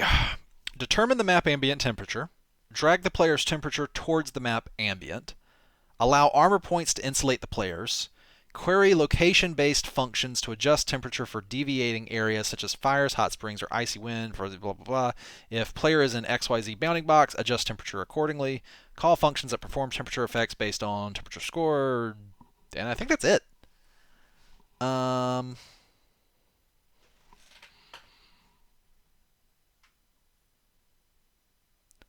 at Vechs, it sounds like a flint and steel could be a valuable asset in this map, unless fire is not going to give a radius in which it will heat you up. I don't know about you just setting random fires at all. Um, I kind of feel like, well, I kind of feel like you need more than just like a fire. You need like uh, you need something way more than that. Like, yeah. The problem with the flint and steel is that it can set fire to like ice. Like literally, you can just set fire to whatever.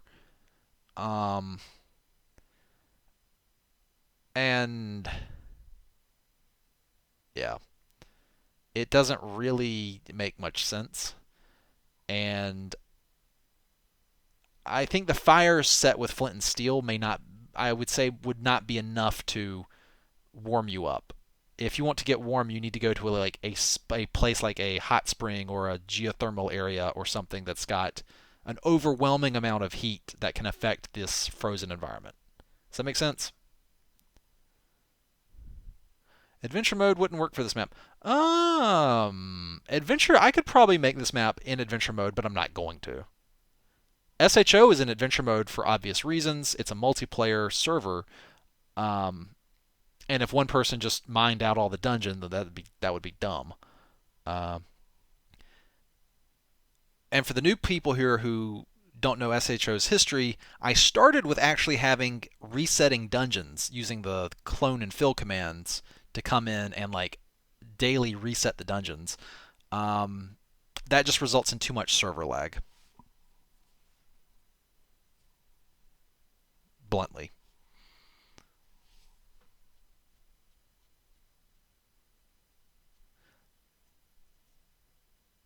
Adventure mode would, yeah, I could make this map in adventure mode if I wanted to, but I'm not going to.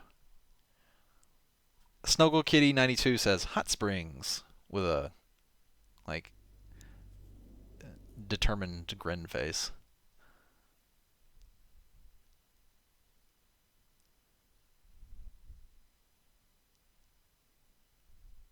Jarbo says he doesn't understand how SHO works or the appeal of it. Um, you've never been on SHO. I would recommend you to try SHO. I think you would figure out how it works by reading the user manual given to you at the start. Um, but SHO is super hostile on a multiplayer server, and you get wool from the dungeons, and instead of putting the wool on a monument, the wool allows you to become more powerful by letting you get higher levels of equipment, higher levels of your classes, basically.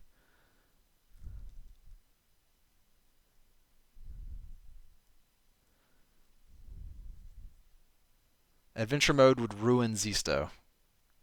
Yeah, Zisto definitely likes tunneling around. Uh, so this is basically my project here. I've outlined it in pseudocode what needs to be done, and then I need to just code it. But I'm coming up on my 2 hour mark, which is about how long my voice holds out. Um, so I think I'm going to take a break here, and maybe next stream I will show you. We'll either do Celeste next stream because people are waiting on that. I know. Either Celeste or we'll maybe next stream will be Celeste if I feel up to punishing myself, and then the one after that we'll check back in on what progress I've made on the code. RJNFC cheers. We love you. Oh, I love you guys too. You guys are amazing, and you guys motivate me to bust ass and work hard and make stuff for you.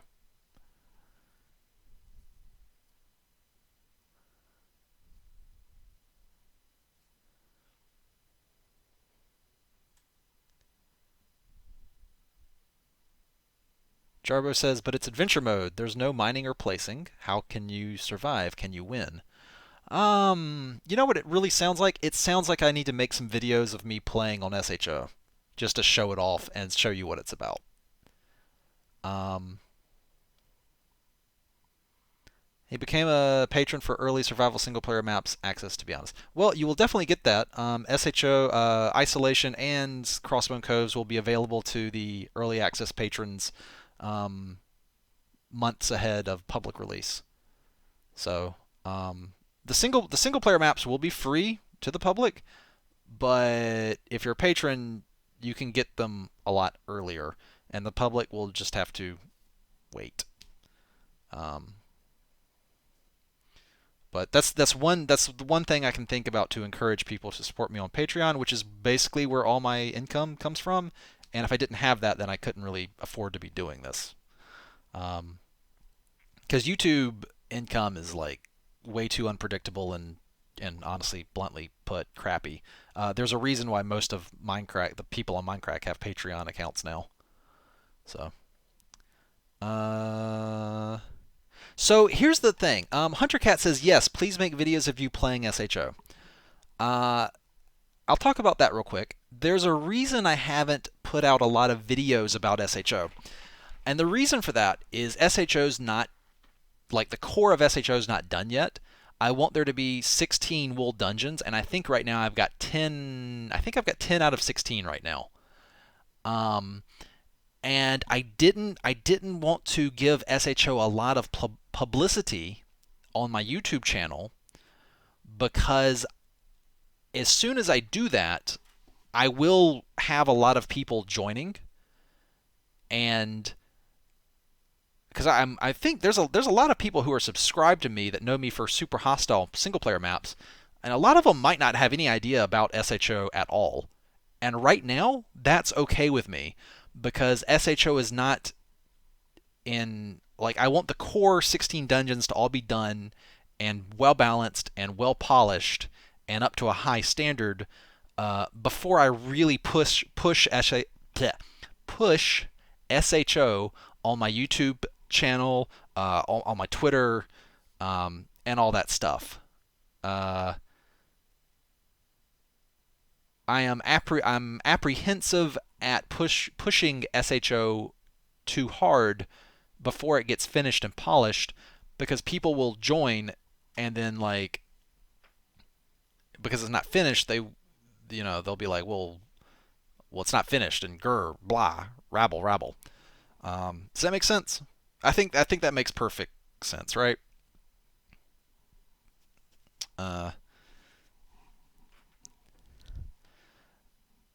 Because I put out a trailer for SHO on my channel, and that was SHO version like 1.0 basically.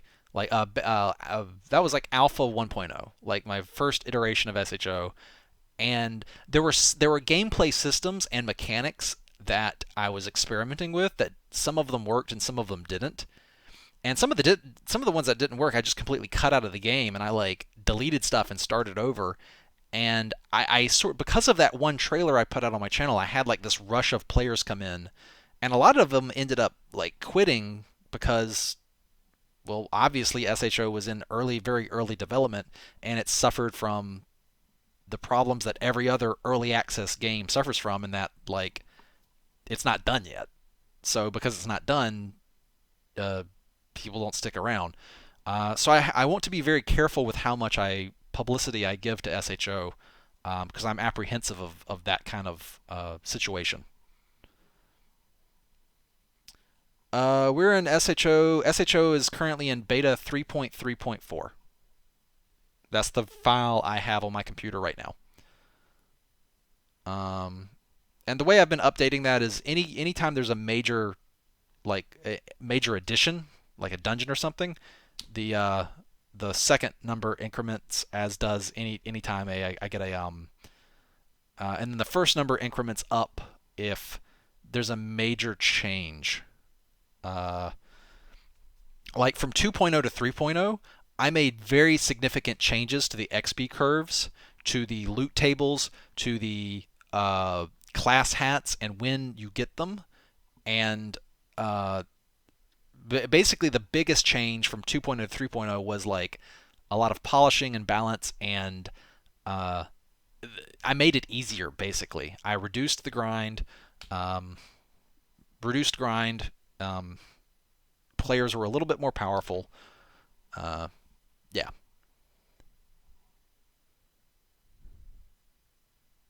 Theo Caro says, "Yeah, I left your servers soon after SHO 1.0 was released. I missed the Vexy patron server though." Um, yeah, that's you're a person who's an example of what I was apprehensive about. Uh, you joined on SHO 1.0. It's in very early alpha development, so I'm experimenting with different stuff. A lot of stuff is not polished. So of course you join it, you play it. There were only a few dungeons, and you know a lot of people had a lot of fun with it, but because there's not that much content, uh, people quit, which is totally understandable. I totally get it. Um, so SHO development has a few things. Like part of it is like making content, like making new dungeons, and then the other part is like developing back end systems that the players don't really see, like coding technology and stuff like that, and also developing new gameplay mechanics, like the trade pack system, for example, uh, and coding stuff like that. And then like there's polishing, which is going over the loot tables, doing the math, working out like, okay, if a player kills this many monsters, they'll get about this much loot, which means they'll about have this much money to spend on this many resources. And you look at that and you have to sit there and work out expectations. um, but basically my point is that there's a lot of stuff that I do on SHO that is not making new dungeon content for players to explore. uh, So a problem with early SHO that is less persistent today, but early SHO, most of my time was spent experimenting with and developing new systems under the hood of the vehicle, as it were. Um, Basically, a lot of my time was spent working on stuff not directly visible to the players or usable by the players in an immediate sense, like a new dungeon, for example. Um, so because of that, there wasn't that much content. Now, like SHO's gameplay systems are a lot more stable now in Beta 3.0, and I know pretty much like what systems I want in the game. I know what classes are in the game. I know what I want those classes to do, where I want to take them. All that's really crystallized and locked down, and now it's just like, okay, make a bunch of cool dungeons to use all this stuff in. Off you go. And so I haven't really been developing that much new in the way of like gameplay systems in SHO. I've just been making dungeons now. So I want to make at least the 16 core wool dungeons before I really push SHO. And then like after the 16 wool dungeons, I'd like to make maybe 16 more, like 16 more like concrete block dungeons, because there's different, like I could use the 16 concrete blocks, I can use the clay blocks. Um, so SHO can have a ton of cool content, um, and I want as much content packed into SHO as I can before I really push the publicity on it to get people coming in. Because SHO right now has, I think I've got maybe, I think I've got like about, I think I've got like 300 patrons right now. Um, and maybe 10% of them are regular on SHO. Like SHO might have maybe like 20 to 30 active players that log on like at least once a week. Am I right about that, Finn? Would you reckon that's about right? I've got maybe 20 to 30 people that log on at least once a week. Uh, right. Like it's, to be fair, like it's a small percentage of even my active patrons. So SHO is not getting a lot of traffic right now. There's big spikes in traffic when I release a new dungeon, but uh,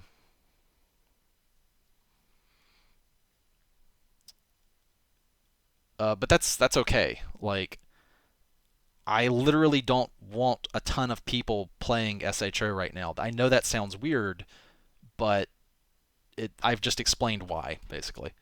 Um, yeah, yeah, because you guys are used to getting a super hostile map and it's completely finished. Like all the wolves are in there.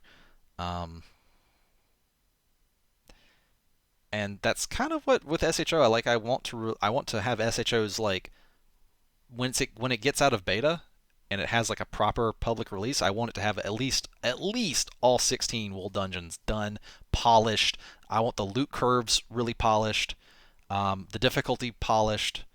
Uh, yeah, I want it to kick ass. I want to deliver the best product that I can to the people who support my work, basically. So if we don't like you, we should give you money to play on your server. Is that how it is? I mean, I guess technically you're not wrong. If you hated me, you could advertise SHO to entice people to come play on it in its unfinished state and then quit early because it's not finished. And therefore, they would be like Jarbo, who I believe said, like, oh, like Jarbo is an excellent case study. I believe he said in chat earlier he played in 1.0. He played SHO 1.0 for a little while, didn't really understand it, didn't see the point of it, and then quit, and then didn't come back, right? Because if he had come back, he would have come back, and yes, that's you, Jarbo. He would have come back and seen like the new changes and stuff. Um, and that's what I was concerned about is people trying it in its very early unpolished state, not liking it because it's an early unpolished state, and then quitting forever and not coming back. Um, yeah, yeah. I mean, that's like I've played early access games where that's happened to me with those games. Like I'll play an early access game, it's unpolished and crappy because it's early access, and I'll be like, I'll come back in this later, and it's like 3 years later, and I forget about it. To be fair, a lot of early access games take the money and run, and I've played several games I got on Steam on early access where they just stopped developing it.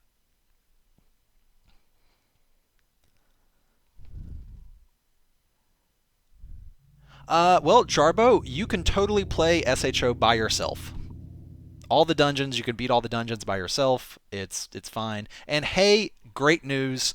Um, SHO is fairly quiet right now, so a lot of times you'll probably log on and you'll be one of like either you'll be on the server by yourself, or there may be one or two other people on there with you because it's pretty quiet right now.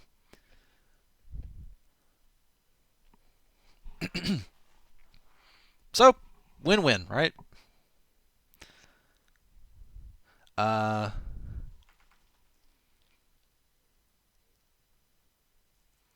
the Survivor, can I dig through and avoid all your hard work to get to the wool? On SHO, it's in adventure mode, so no.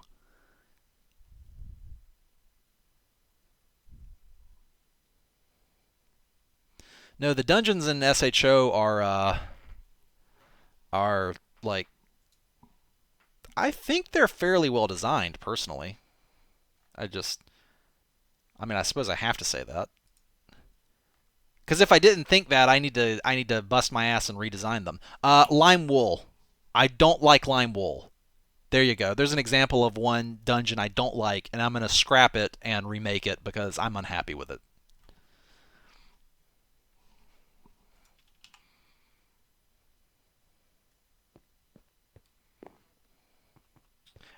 Uh, so yeah. Okay, we got a lot done today. I have a great outline to go on. We got the things. We did some debugging. We investigated if we can access the temperature data. I was very sad to learn that we cannot. And I refreshed my memory on all of this stuff uh, that's from an older version of Minecraft where I had to use like hopper clocks to do stuff. This is the old days of command blocking and doing stuff like this. Well, I mean, command blocks at this point are kind of obsolete anyway. Like everything is, it's all functions now. Um, but yeah, this brings back memories. Look at this command block chain. Well, anyway, guys, I'm going to take a break before my voice gives out, and I'll see you guys next stream. Are there any last-minute questions before I pop off?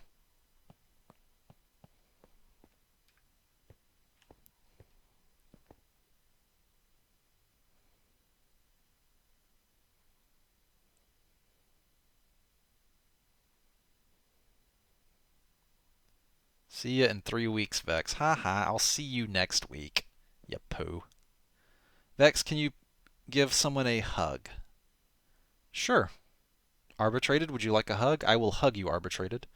Why'd you have to go and think things so arbitrated? Life's like this, and you call, and you fall, and you thought, and you break, and you dun dun dun dun. Odyssey and fantasy, why'd you have to go and make it? Dun, dun, dun, dun. Who do you want me to give a hug to?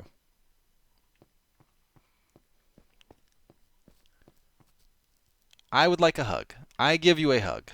Yes, I hug arbitrated. Slash hug arbitrated.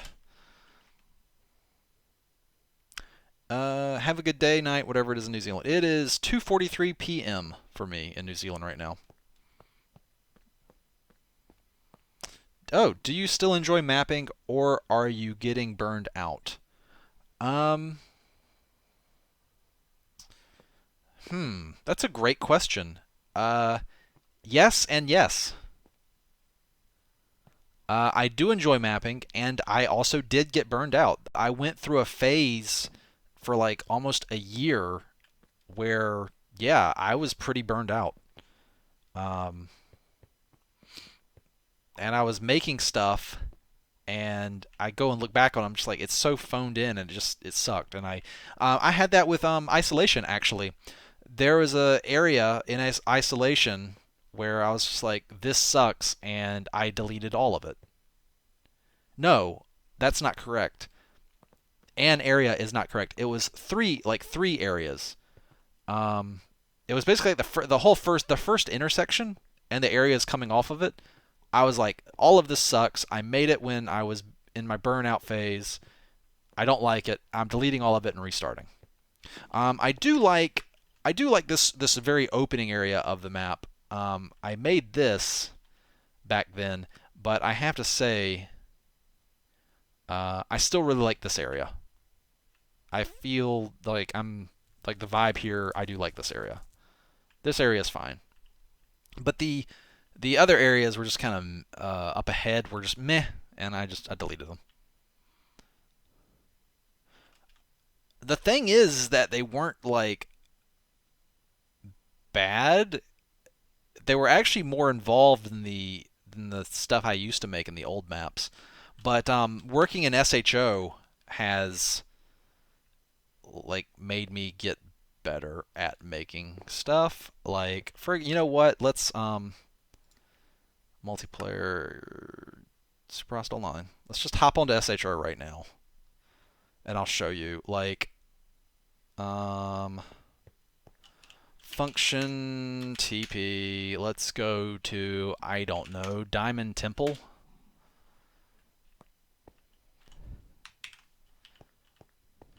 Game mode S. Game mode C.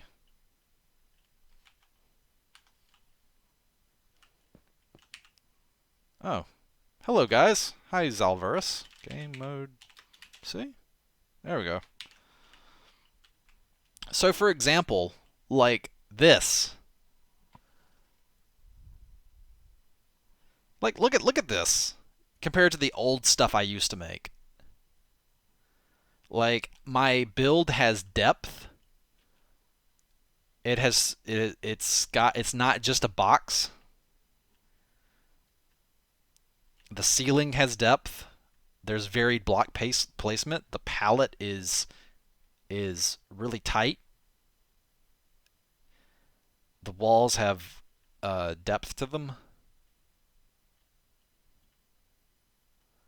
And like, look at this. Look at this set piece room here. Like, you come in here and you look up, and then you look down. And I have to say, I'm really proud of this. I think this looks pretty kick-ass, if I do say so myself. And if you look at like my old maps, um, it's no comparison. It's night and day. Like my old stuff sucked compared to this. Or let's go to function TP the anomaly. Let's go into the anomaly. That's nighttime here. That's fine.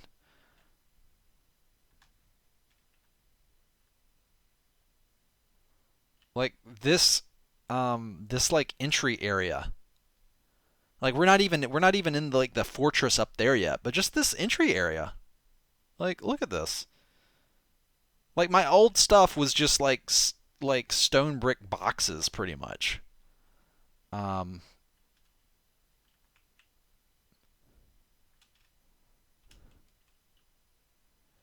or how about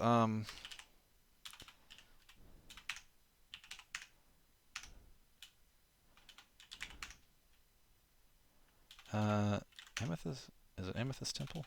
I don't, what's the top? Okay, what's another one? What's like a nice, like, here's Crystal Caves.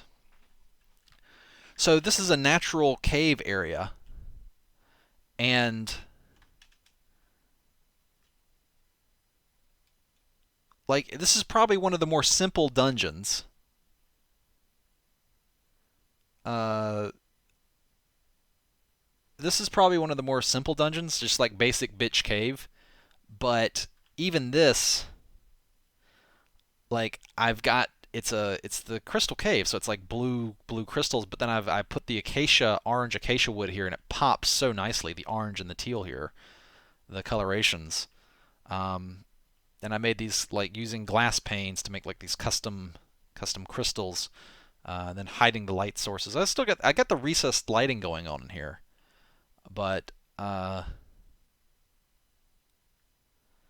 just I think this is much nicer than my old caves.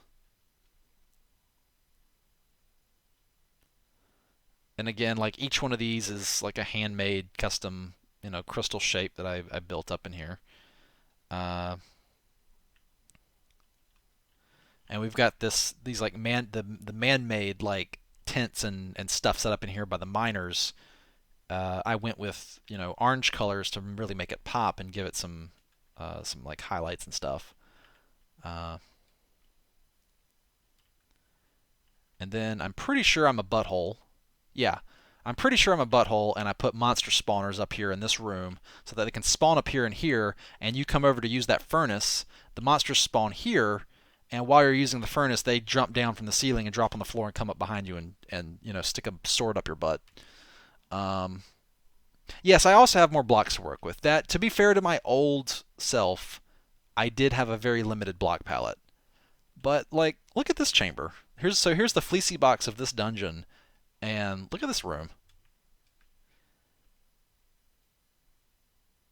Like I'm using varied blocks. You know, if this was like Kaizo Caverns, it would just kind of be stone everywhere, and the brush strokes would be a lot more crude, I guess.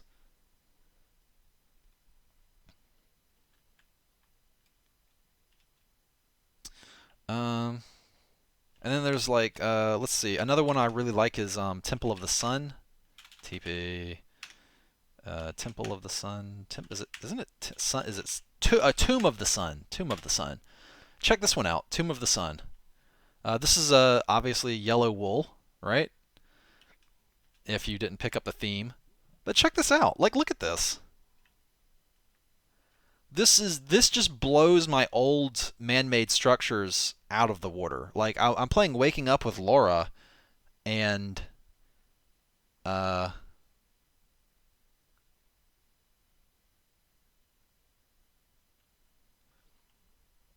like we're like there's like Blast Arrow Castle, and if you go look at it, like it's just a kind of boring. I mean, it's not okay. It's not boring because it explodes in your face, but um, architecture. It's architecturally very simple.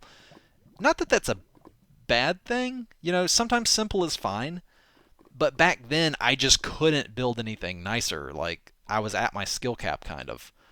Um, and like as far as a gameplay standpoint, like this is just a flat room, right? Like if you look at this, like as far as like just gameplay, you come in here, it's just a flat, empty room, and I'm in spectator mode, so monsters aren't spawning. But even though this is just a flat, empty room, like look at this. Like there's so much to look at, and there's like depth in the walls, and I've got the color scheme going on, and it's a lot nicer to look at. And like the puzzle in this room. So this room's actually got a puzzle to it, uh, and it's the puzzle is there's a hint on the wall right there if you've picked it up yet. But like this room here, I love, and it's just so much nicer than the old stuff I used to make. Uh, and it's also way nicer than anything that was in SHO 1.0. Like I remember those first dungeons. There was one that was all right, but for the most part, this new stuff in SHO 3.0 is just blows it out of the water. Um, Honestly, even my earliest work in these new dungeon types, the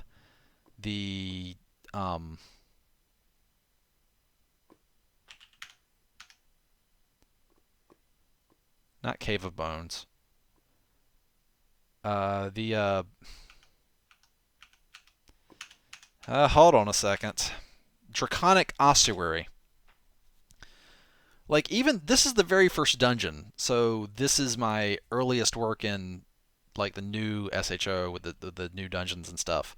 Um, but like the dungeon is dominated by a giant dragon skull hanging from the ceiling, and it like this kicks ass compared to my old work, and I'm pretty proud of it. I'm pretty proud of it. Um, I know I'm sure there's a lot of like just dedicated builders that all they ever do, they don't design any gameplay or they don't ever code or anything. Like all they ever do is just do builds. I'm sure there's plenty of people out there that can make even more fancy and cool looking stuff. But um, I think for me, because I do code and I do design gameplay and stuff, and I'm kind of like a one man band here. Like I do everything. Uh, Obviously, I don't moderate. My awesome moderator, so I love, help me out with that. Um, but as far as all like making everything, I think I do pretty damn good as a builder now, um, considering that I'm pulled in multiple directions. And then there's like Valgard, like Valgard. Let's go to no TP Valgard City, Valgard Square, just Valgard City itself. Um, like here's the new shop. Like this compared to the kind of like boxes I used to make. Like again, there's depth. Uh, there's a color scheme throughout. There's a wide variety of block palette here. There's highlighting blocks that again are behind some depth.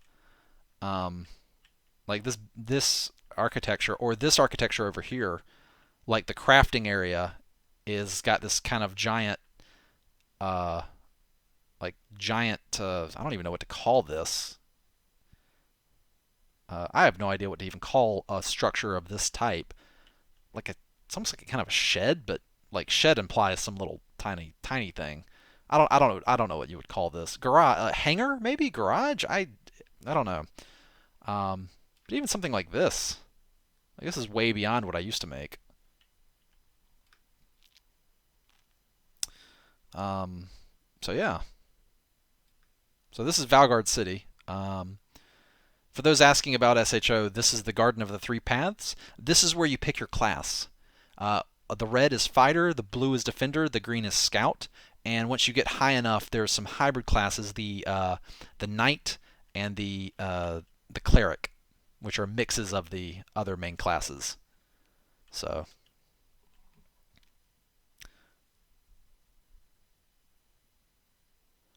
I would actually do that. I think I would do that. I think I would make a series about me nitpicking my old maps. And that's would be a positive experience because I can look at how much I've improved, you know. And I know, like, I'm not the best builder, obviously. Uh, RJ NFC says your maps are the best and you are awesome. Thank you. I really appreciate that. Um, are my maps the best? I don't know. I honestly don't know. I really don't play other maps, so I just kind of I just make what I make and I try as best I can to make it good. Um, so if you think they're the best, that's nice to hear. I appreciate it. Um, what was I saying? Yeah, I could do a series where I just go through and nitpick my old maps. Do I have one loaded up right now? Let me land before I kill myself when I come back. Uh, Single player. Do I have something I could load up? There's Inferno Mines. There's Waking Up. Let's just go through Waking Up real quick while we're at it. Oh, this is a pristine copy of Waking Up, isn't it? Yeah. Maybe I don't want to do this. Okay. All right. I'm not going to do this because I don't want to... yeah, okay. I don't want to... All right. Okay, well, anyway. Maybe we'll leave that for another video series, actually, I think. I need to give my voice a rest. My throat's starting to get really tight, and I desperately crave some water. Jarbo says, wait, 121 HP. Oh. Jarbo, you're a bit confused about that, are you? Okay, so... Jarbo, let me show you an example of all that. Yep. Why you might want 100 and... Less calculated and more brute force. Well, you'd probably enjoy playing Scout then. Why is this taking so long to load? Oh, there he goes. Whoa, what the hell was that? I don't know what that was. Okay, let's just forget about that happening and ignore it. So Zalvarus here is a defender, and hello. Yes, hello, Ziz. I'm looking at you. Well, thank you. Appreciate it. So he's a defender, so he's like the tankiest type of class. Let's go. Let's go over to the Garden of the Three Paths. And I've got. All right. So you first start out. This is free. Anybody can just get this. So this basically gives you. It doubles your HP. That's novice. And then, so like your first class is Defender rank 1. And there's the stats that it gives you. It gives you protect. It's a glass block so that other people can see what kind of class you have. And those are the stats that it gives you. And if you go look at, like, say, and if we do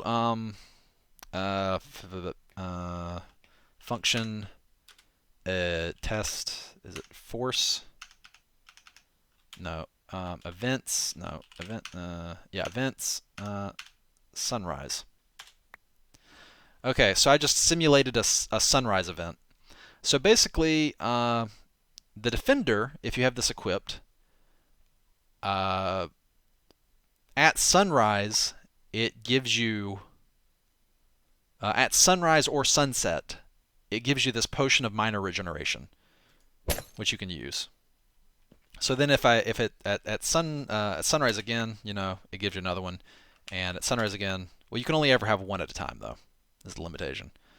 Uh, so by being a defender, basically every 10 minutes, because a sunrise Minecraft day is 20 minutes long, so sunset and sunrise are about 10 minutes apart. So basically every 10 minutes you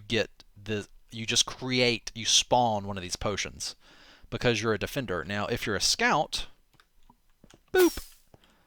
The scout has less HP, doesn't get thorns, doesn't get protection, but it actually gets speed and attack speed. And now it creates stuff, and instead of a potion of regen, it gets a potion of minor travel, which gives it even more speed. It gives it night vision, and it actually creates some arrows of wither that are pretty potent. That's a hefty amount of wither on that right there. So it gets infinite ammunition. It just spawns its own ammunition every 10 minutes. So the scout's kind of intended for you to play with a bow, but it has attack speed so that you can use battle axes more effectively with it, which is pretty cool. And then the fighter is your basically melee. Kind of has some HP and some defense, but it's focused on just hitting really hard. And it gets this potion of minor strength, so it can hit even harder. So these are all the very first tiers, very first levels of these different classes. But if you come down here and get you come here to tier 6, and you look like a tier 6 defender. So the tier 6 defender has got a lot more stats, and it makes 2 potions. So that's cool. So you get even more potions. And then you get this thing. Do you know what a Hearthstone is from like World of Warcraft? This is basically a Hearthstone from World of Warcraft. You hold if you at dusk every player gets one of these.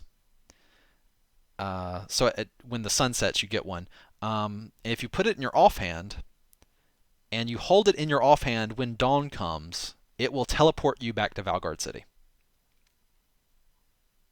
And so that's pretty cool. So if you ever get stuck or if you ever get lost, you can use this to teleport back to Valgard City. Now it's not instant. You have to hold it in your offhand and wait for sunrise. So there could be some delay there, but if it's a 10-minute wait for sunrise versus like a 30-minute travel time from one area to another to get back, you probably just want to be lazy and just teleport back. So what else? So here's Knight. So Knight is a hybrid class. So it gets some of the stuff from Defender and then some of the stuff from a fighter. I think Knight's pretty popular as a solo class because it's like you get some defense but also some attack so that you can, Finn's favorite is the Cleric. Cleric is a mix between Defender and Scout. So you get the movement speed and you get the HP. And then you create these Clerical Renewal Potions. Basically what these do is, it says luck, but that is just a placeholder because it's going to... I'll just show you. Watch my hunger bar. So I've got luck, but the game is going to detect the luck effect and then swap it for saturation. So basically it refills my hunger bar, and by doing so gives me significant HP regen. So the Cleric is a fast healer that has elevated HP. These would have been saturation potions directly, but due to limitations of Minecraft, I couldn't do that. So instead, I made them give you luck and then I have a function that checks for luck and swaps it for saturation.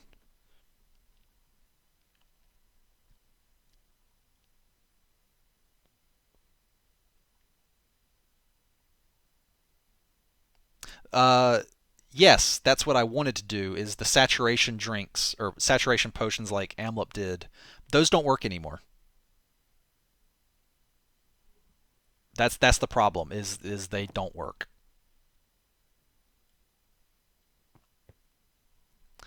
Um, so yeah. Now these are oh, let's see here. Function TP. Oh, it's just TP Vechs to 0, 10, 0. Let's go to my laboratory. This is where I test stuff. Now, upcoming in a future release of SHO is the Ascendant classes, and these are souped-up versions of the existing classes. So, for example, Defender spawns those potions of regeneration.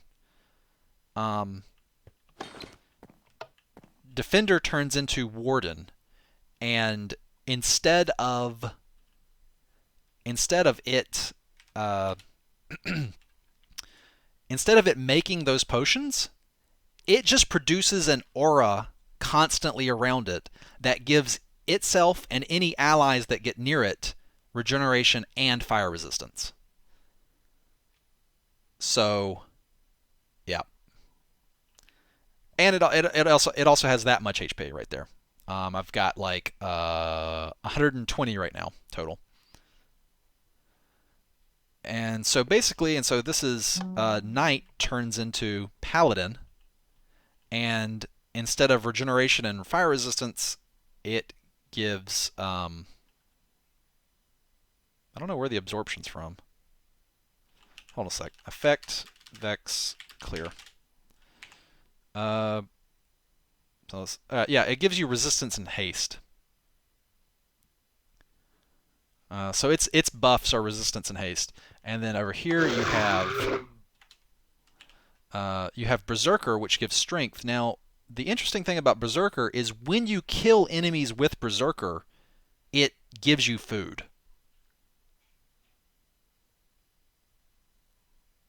So Berserker likes to let's go over here and spawn something in. All right, so there's a skeleton, and I'm going to beat him to death. Hold on a sec. Damn it. How do I give me some hunger? Where's hunger? Sunrise, sunset, target dummy hat, loot table testing, poison. Well, yeah. I mean, I guess give me some poison. And effect, Vechs, Minecraft, hunger. 9-9. There we go. Yes! Yeah, screw me up. There we go. Alright.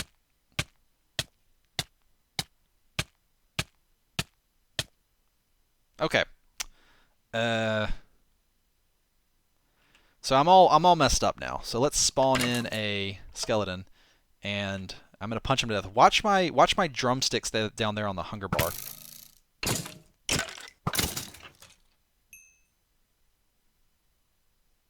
You see that?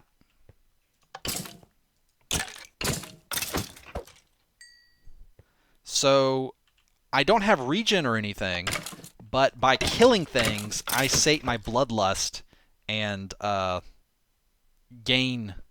basically gain food. I saturate myself. So yeah, it gives you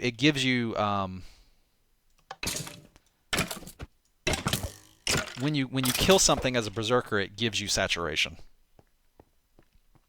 So as long as if you're a berserker, what the gameplay that I wanted to encourage is you just want to keep killing stuff. As long as you keep killing stuff, you keep your food topped off and you keep healing. So you want to just basically combo chain kills and stuff. The War Cleric, it has an aura as well. Its aura is just saturation. So if you get a War Cleric combined with a Defender, The Defender will give regeneration. The War Cleric will give saturation. And so the saturation will heal you, and the regeneration will heal you, and you'll get an incredibly powerful combined healing effects from each one of them. War Cleric is best. Yeah, people love War Cleric. Also, you'll never run out of food as War Cleric. It's constantly just topping your food off. So, and because it's got speed, you can run around fast and never run out of food, and people love that. It's just kind of nice. And then you get Scout turns into Arcane Archer. And let's do Effect Vechs Clear again. So Arcane Archer gets permanent night vision and permanent speed. But in addition to that, they create these arrows. They create very powerful with their arrows, and they create arrows of marking. These hit an enemy with slowness, weakness, and levitation. They're quite powerful, and they'll really mess up enemies. Actually, I forgot to mention, War Cleric will create... War Cleric actually creates some stuff too. War Cleric will create arrows of stunning and potions of salvation. This will give you instant health and absorption. Let's go test this. It's going to be tough. The healing effect from my HP regeneration is way past that, so I need a little help here. Actually, I need an enemy to actually just beat me to help me out here. So let's spawn in something. What do we spawn? There's an invisible enemy here. One of the enemies is invisible, and one of them is a...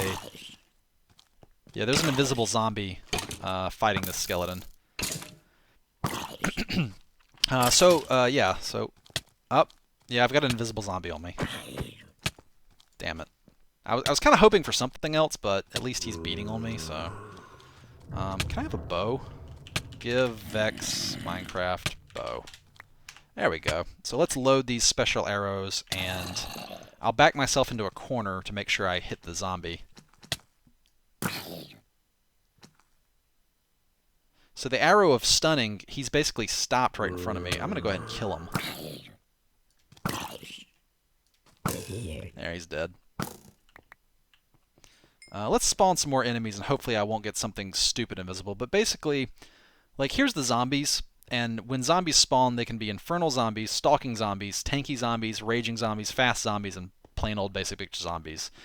And then you got like skeletons, fast skeletons, marksman skeletons, stalking skeletons, infernal skeletons, creepers, fast creepers, Armageddon creepers, spiders, fast spiders, stalking spiders, cave spiders, fast cave spiders, stalking cave spiders, infernal cave spiders, wither skeletons, fast wither skeletons, raging wither skeletons, tanky wither skeletons, marksman wither skeletons, stalking wither skeletons, and infernal wither skeletons.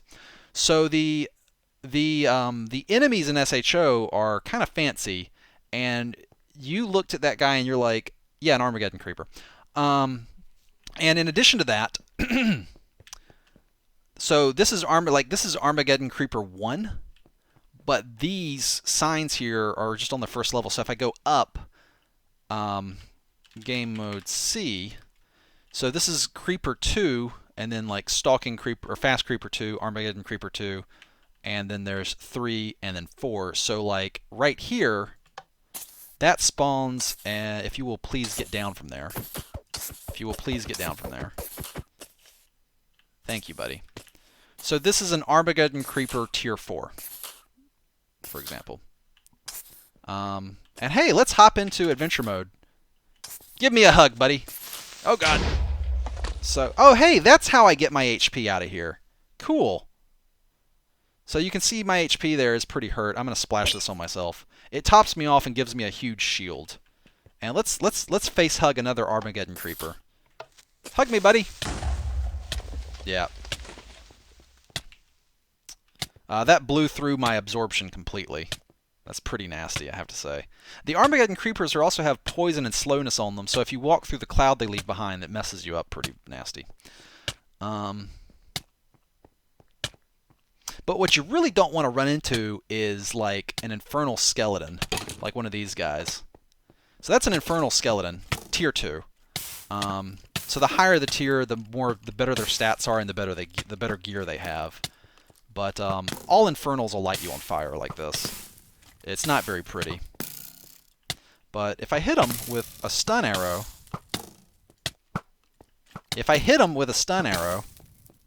it levitates him up and stops his movement. And so he can still shoot, but he stops moving.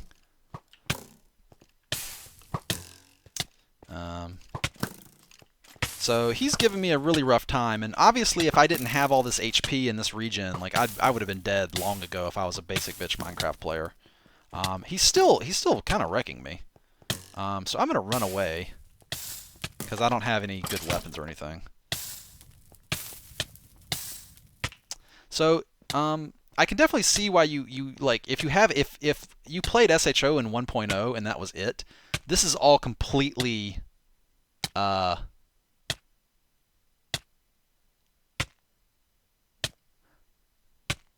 probably completely new to you, right? So yeah. But if I had better gear, I could take him on pretty easily. Like, let's go shopping. Oh, let's go shopping. Let's see. Rare, epic, legendary, common, uncommon. So, like, if I had like maybe an epic sword or an epic battle axe. So here's an epic battle axe. For example.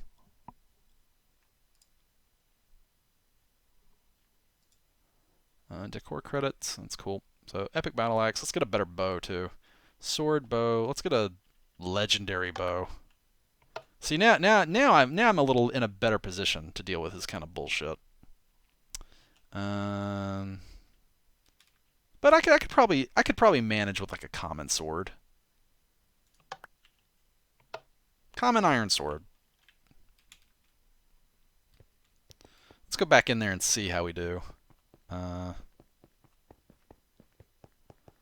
Let's see. Where's that Infernal Skeleton 2? And I definitely want to be in adventure mode. I'll try the sword first.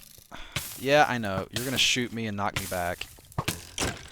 Yeah, I hit him.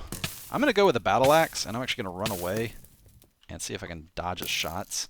So the battle axes take a long time to wind up, but they hit like a truck. So the trick is to dodge his shots, and I got to get close to this butthole. And I don't have any... I can actually maybe use this. Yeah. I'll come around it and... get him. Yeah, I missed. Damn it. Alright, I'll hide again. Infernals are always a pain in the butt to deal with. They're really rare, though, thankfully. You don't see them very often.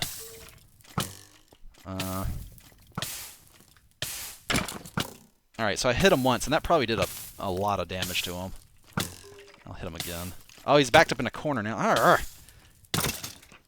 Yeah, I killed him in 2 hits. Now, I think I crit him. I think I did manage to crit both of those hits, but that is a crap load of attack damage to hit somebody with. Like the sword, this sword deals 7, but this axe deals 21. But the sword, you can spam this sword. Hit, hit, hit, hit, hit, hit. The axe, on the other hand, you see how long that bar takes to hit. Wait, wait, wait. Hit, wait, wait, wait, wait, wait, hit. So battle axes take a while to charge up, but when they hit, you know, it just does a crap load of damage. And I've got no ammo for this, which is irritating. Skelly. Oh, hey.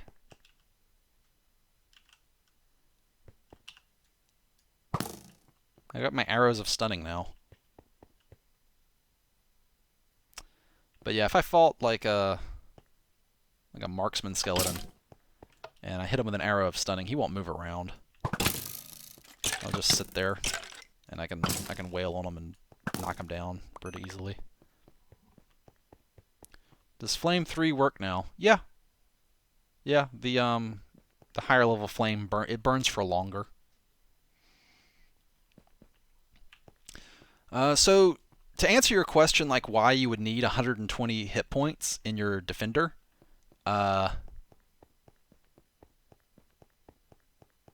Well, I don't. It's okay because the I'm talking about SHO at the end of like a 2-hour stream, and the vast majority of the public will not watch this far.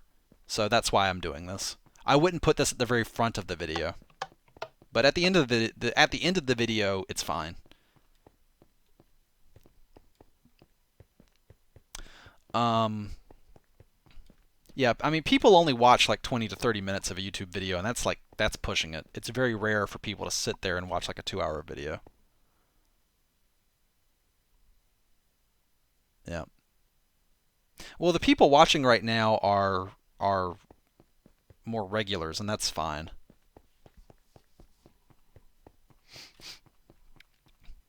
No, you have to keep in mind that like my super hostile maps have like millions and millions of downloads, and like only a fraction of the people that have downloaded my maps are subscribed to me on YouTube. And then only a fraction of those who are subscribed on YouTube watch videos on a regular basis.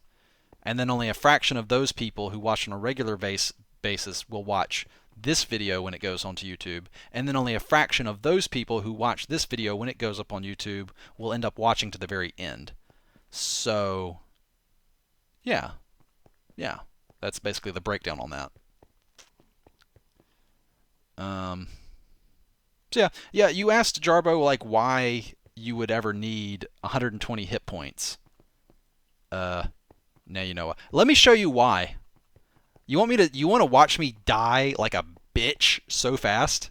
One of the worst things in the game is either an infernal wither skeleton or a I don't know. I mean, like pick your poison: tanky wither skeleton, raging wither skeleton, or infernal. How about we'll just spawn all three of them? Just fuck me up, fam. Tanky wither skeleton, raging wither skeleton. So the infernal one is just a pain in the ass, and I hate him. The tanky one is a bit slower, but is very well armored and defended. And then the raging one is less armored and less defended, but has an axe that hits like a truck. Um, and the cool thing is that oh, no, the tanky ones when they level up, their shields get fancier. Like,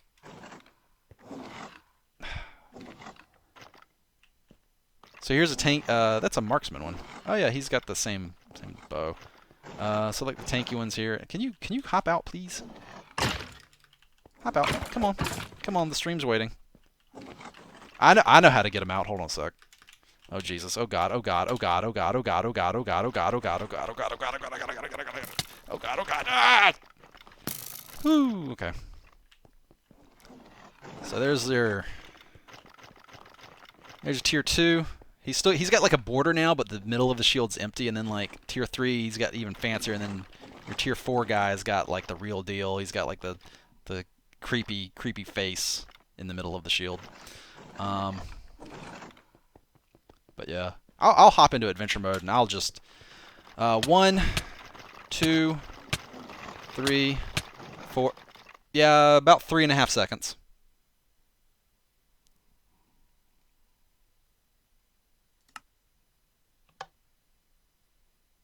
Yep.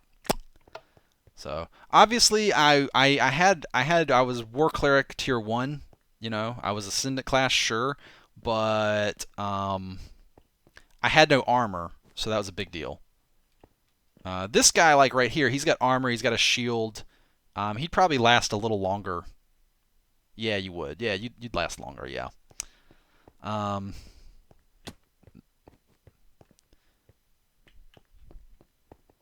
But yeah. So that's why you would need that much HP. You need Griffin Wing says you need all the HP because it's a Vechs map. All right, now I'm definitely going to take a break. Jarbo asked a last minute question. I think I spent about 30 minutes answering that question. I hope that answered your question. And with that, I'm going to tell you guys to, until next time, as always, take it easy.